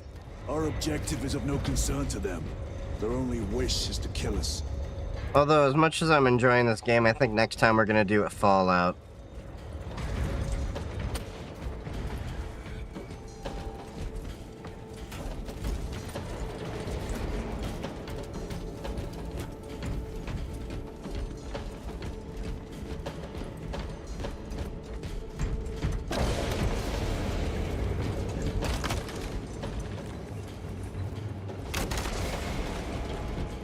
Resupplying.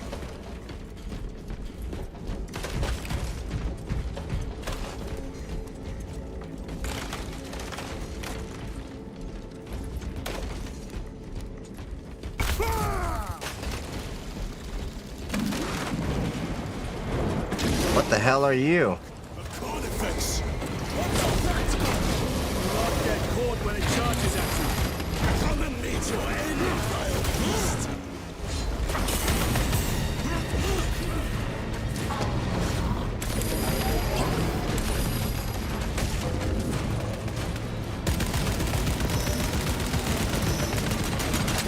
Reload.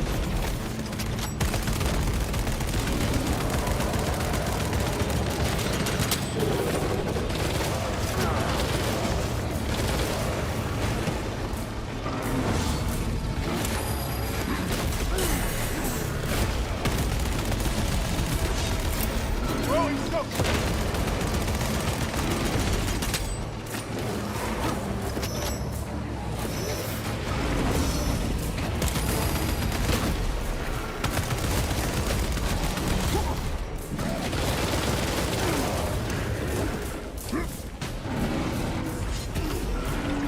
Reloading weapon. Restocking.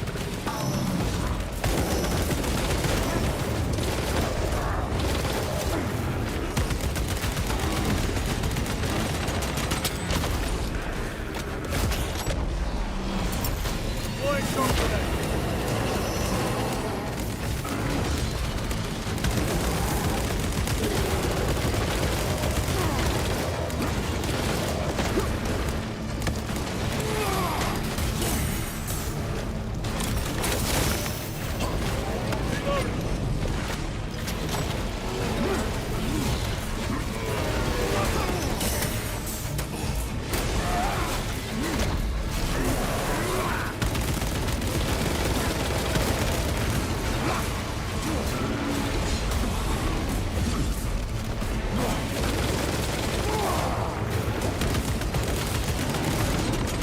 Changing magazine.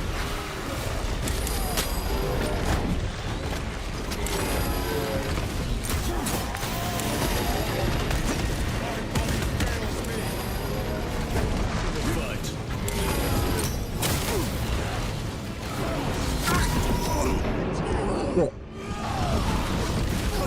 Emperor, give me strength.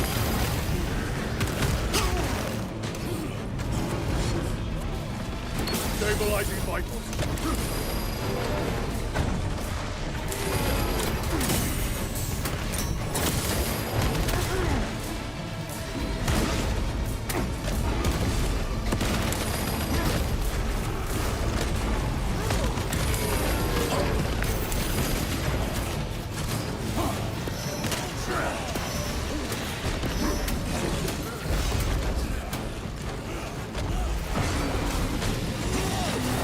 Loading up.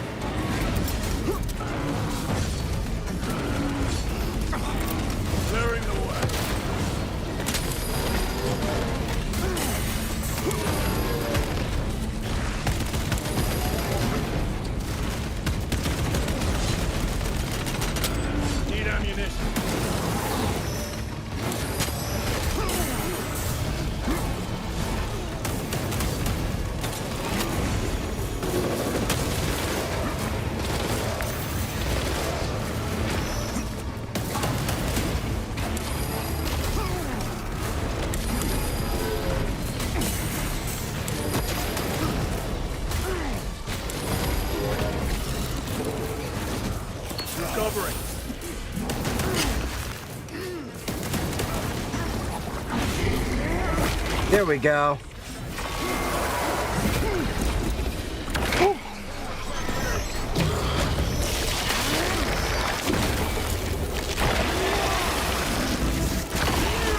Sorry, I was on a boss battle. The monitor with 165 hertz and Linux won't let me higher than 75 hertz. How to fix it?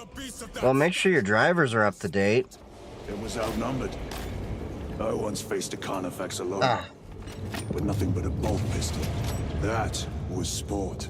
Well, I am glad to share in the glory of this kill. Eyes are stinging. But yeah, you gotta make sure your drivers are up to date.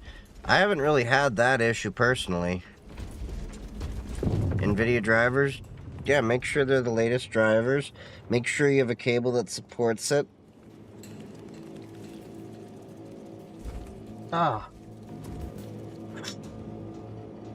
You may have to go into the NVIDIA settings rather than just the regular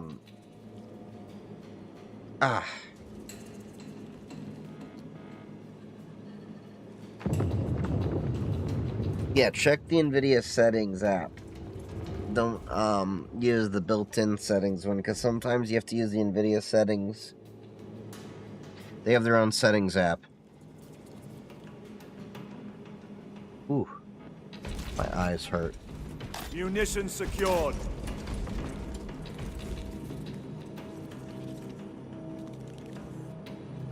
Don't know why my eyes stung all of a sudden.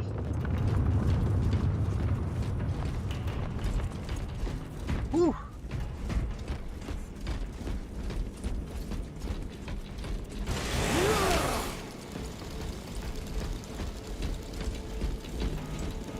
But yeah, I've had to use the NVIDIA settings app to fix some of my monitor stuff for, because I have to, basically put my capture card on top of the main monitor, so that way it works. Do you use CapCut on Linux? Let us hope the data center. No, I don't use CapCut. I use KDE and Live. And DaVinci Resolve. It's this or nothing.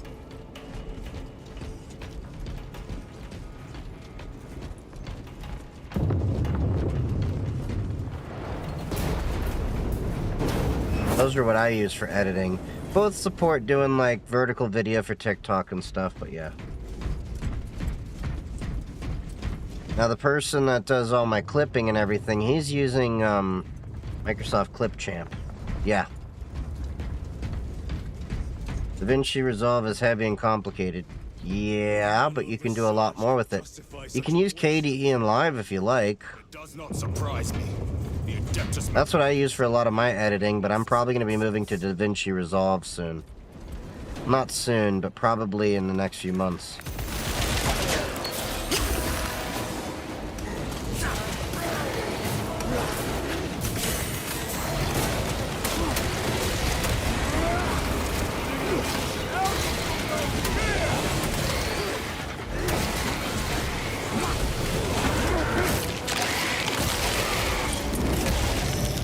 Yeah, like I said, use KDE and Live, but CapCut is run by TikTok, and I have my issues with CapCut, philosophically. And they also lock a lot of their features behind a paywall, whereas KDE and Live doesn't. KDE and Live lets me do my subtitle generation. If you look at any of my videos on YouTube, I'm using KDE and Live. Adjust pathing. Xenos! They have us boxed in. A mistake they will soon regret.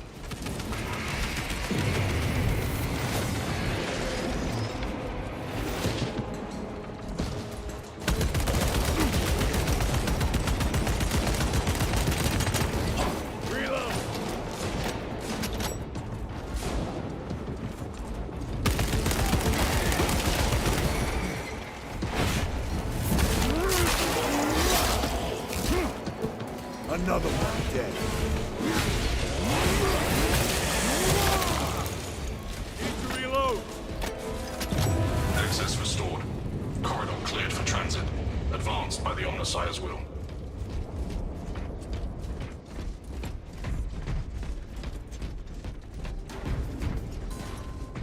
How much long? What do you mean, how much long? You mean, how long do Pop OS have updates? I think I still got, like, 2 or 3 more years on Pop OS 2204, but 2404 should be out in a couple of months with a new Cosmic desktop environment, and that'll have 5 years of updates.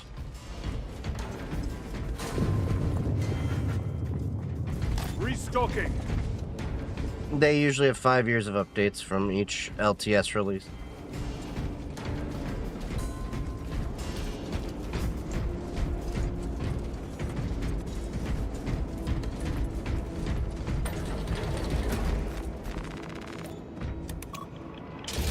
Alright.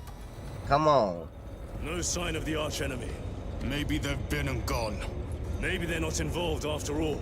Stick to what you know, brother.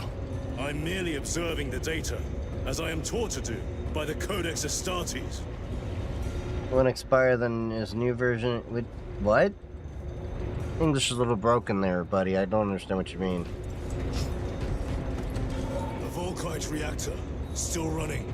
Let's hope the machine spirit has it under control. A meltdown will be catastrophic. We'll disable it once we have the data. Let me shoot it. Blow up the planet.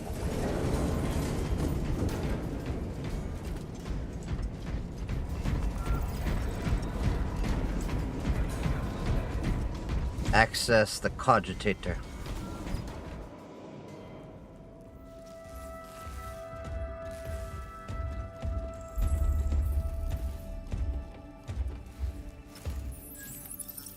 Oh, you're from West Europe. It's no problem, just couldn't make out what you said. So we're lighting and doing what? Lieutenant Titus, Ultramarines, 2nd Company. Enter your command. Locate Marius Luz. Access denied. Access rights granted. Establishing locus. Other ranks. The city. Temple of Thasian. Vitals are elevated. I'll box for a Thunderhawk. Wait. I appreciate the compliment. Open file Project Aurora. Register intention of requisition. Open the file. Alright. Opening Project Aurora.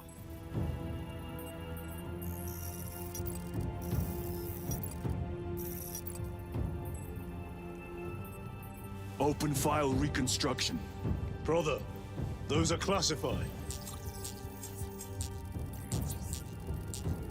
No. It was destroyed. Mechanicus fools. What happened? Current location of artifact.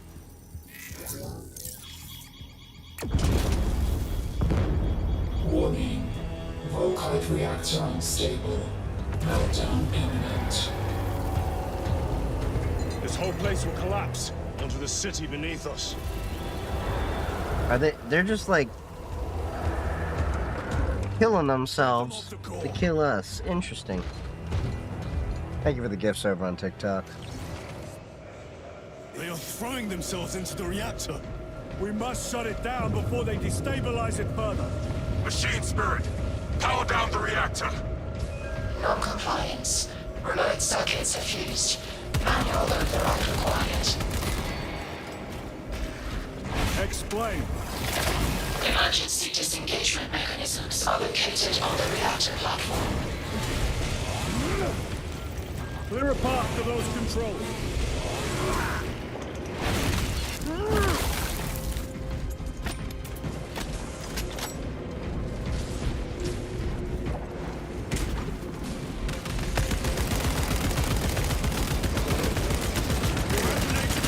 Changing magazine.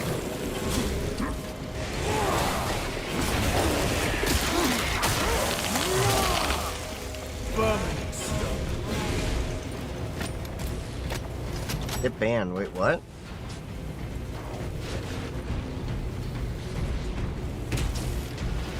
Oh, look. Why is there all this ammo? Munitions secured. Reloading weapon. Oh, spam bot. Oh, I see what Siri did. Yeah, Siri bot's pretty good at catching a lot of those spam bots. Here they come. Keep them off that reactor.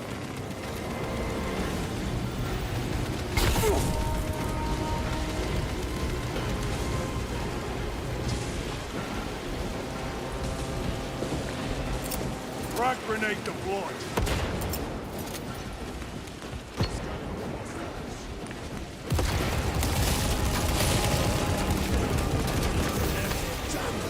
Get to the reactor.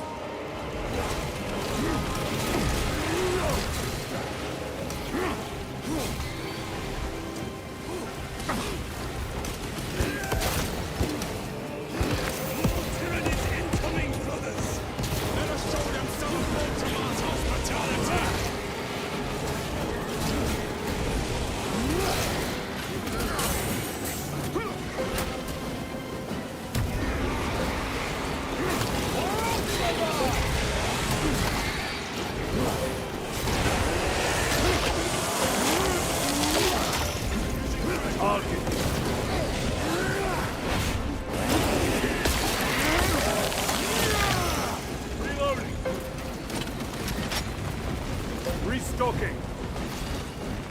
Restocking.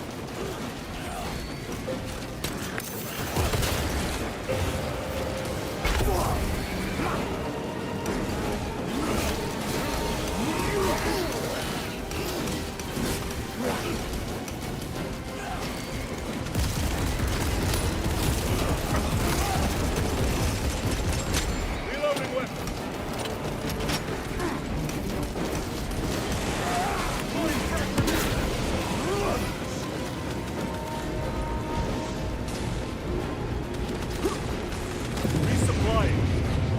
Reactor remains unstable. Disengage additional pylons. Move to the next console. Make haste.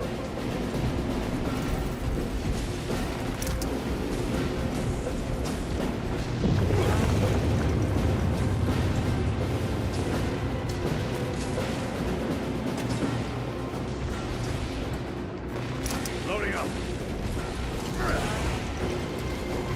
Alright, let's go.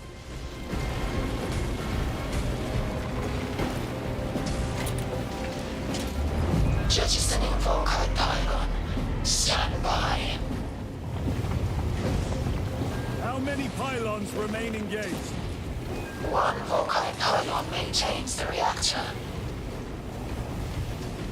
Disengaging. Unable to comply.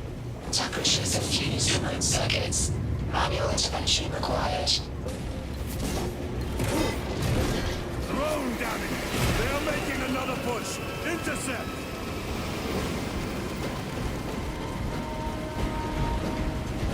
No see, no standing.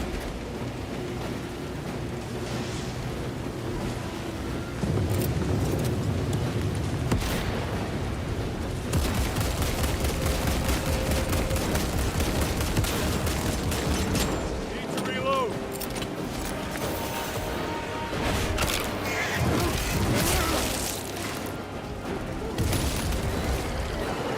The beast craves death, brothers. Shut up, light!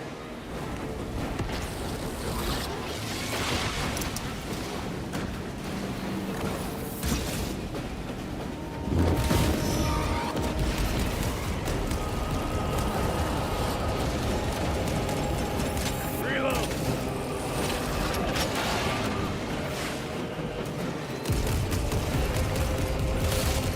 Vermin stuff. Ammunition secured. No one's from. We must break its shield. We can't take much more of this.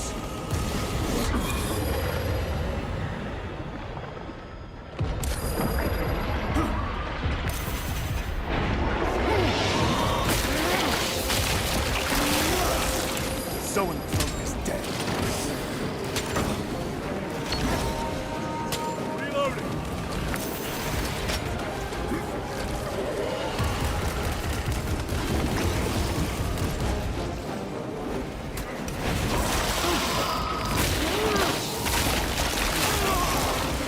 Yeah, that's right. Smash you in the face. Reactor approaching critical failure. Meltdown imminent. Disengage remaining pylon to complete shutdown sequence. Activate those controls, now!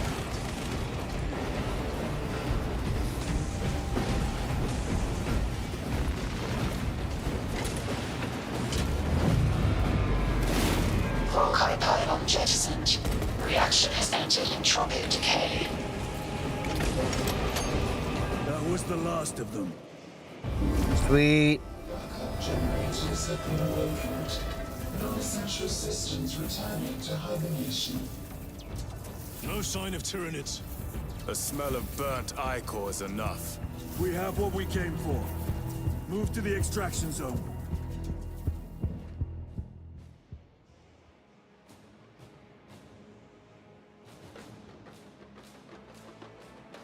So do we run to the extraction zone, or does it take us out? Okay.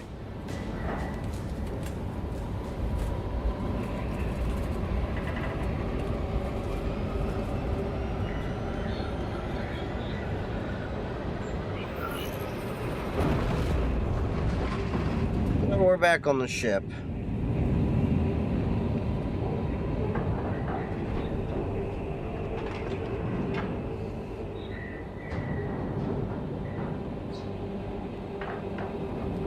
I mean, this is a fun game to kind of burn some time, but I think on Sunday's stream, when we get to gaming on Linux, we're probably just going to do some Fallout 4. Or maybe we're going to go back to Elder Scrolls 3. I'm going to have to redo my entire Elder Scrolls 3 mission, because I didn't save the file when I redid my computer, and I forgot, because I'm using Open Morrowind. It didn't say that. No, Fallout 4. I haven't played Fallout 76. Lieutenant, what did you see in those? And I heard some people had complaints about Fallout 76. I'm not opposed to playing it. I gotta see if it works on Linux. It should, theoretically.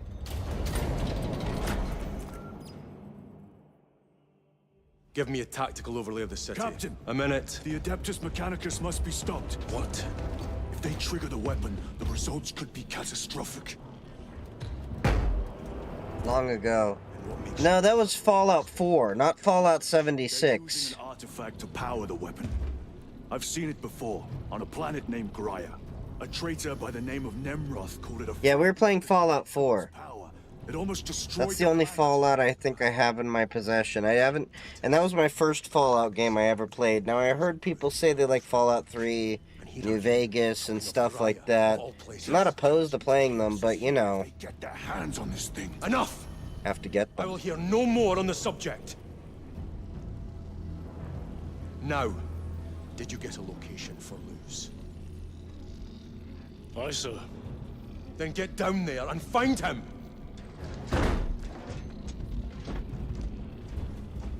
There are those who... Battlefield Bad Company. I've also got Mech Warrior. There's a lot of games I have in my library, and I also got all the games that Humble Bundle has given me over the months. Because I keep paying for my Humble Bundle, but, I haven't really played any of them.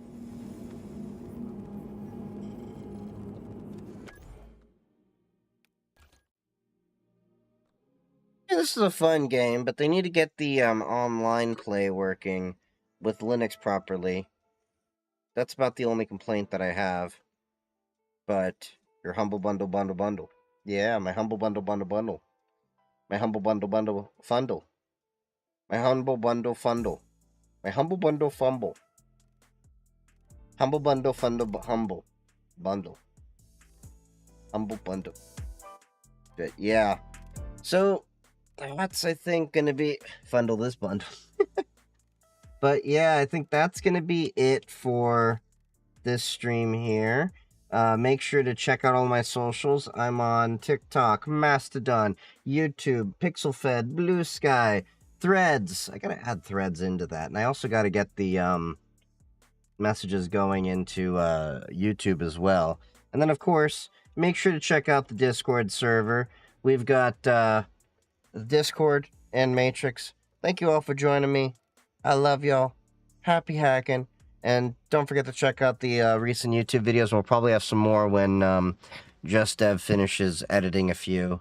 And I'll be working on some more videos as well. I'm working right now on talking about privacy phones, like the graphene phone in here and a bunch of snake oil ones. We're going to be talking about Twitter's little downfall and things like that, and plenty more content. I'm even going to be working on some content probably next week to talk about gaming on Linux, how to get rolling and all of that. And but yeah, stick around for the raid if you're on Twitch. Otherwise, I'll see you Sunday.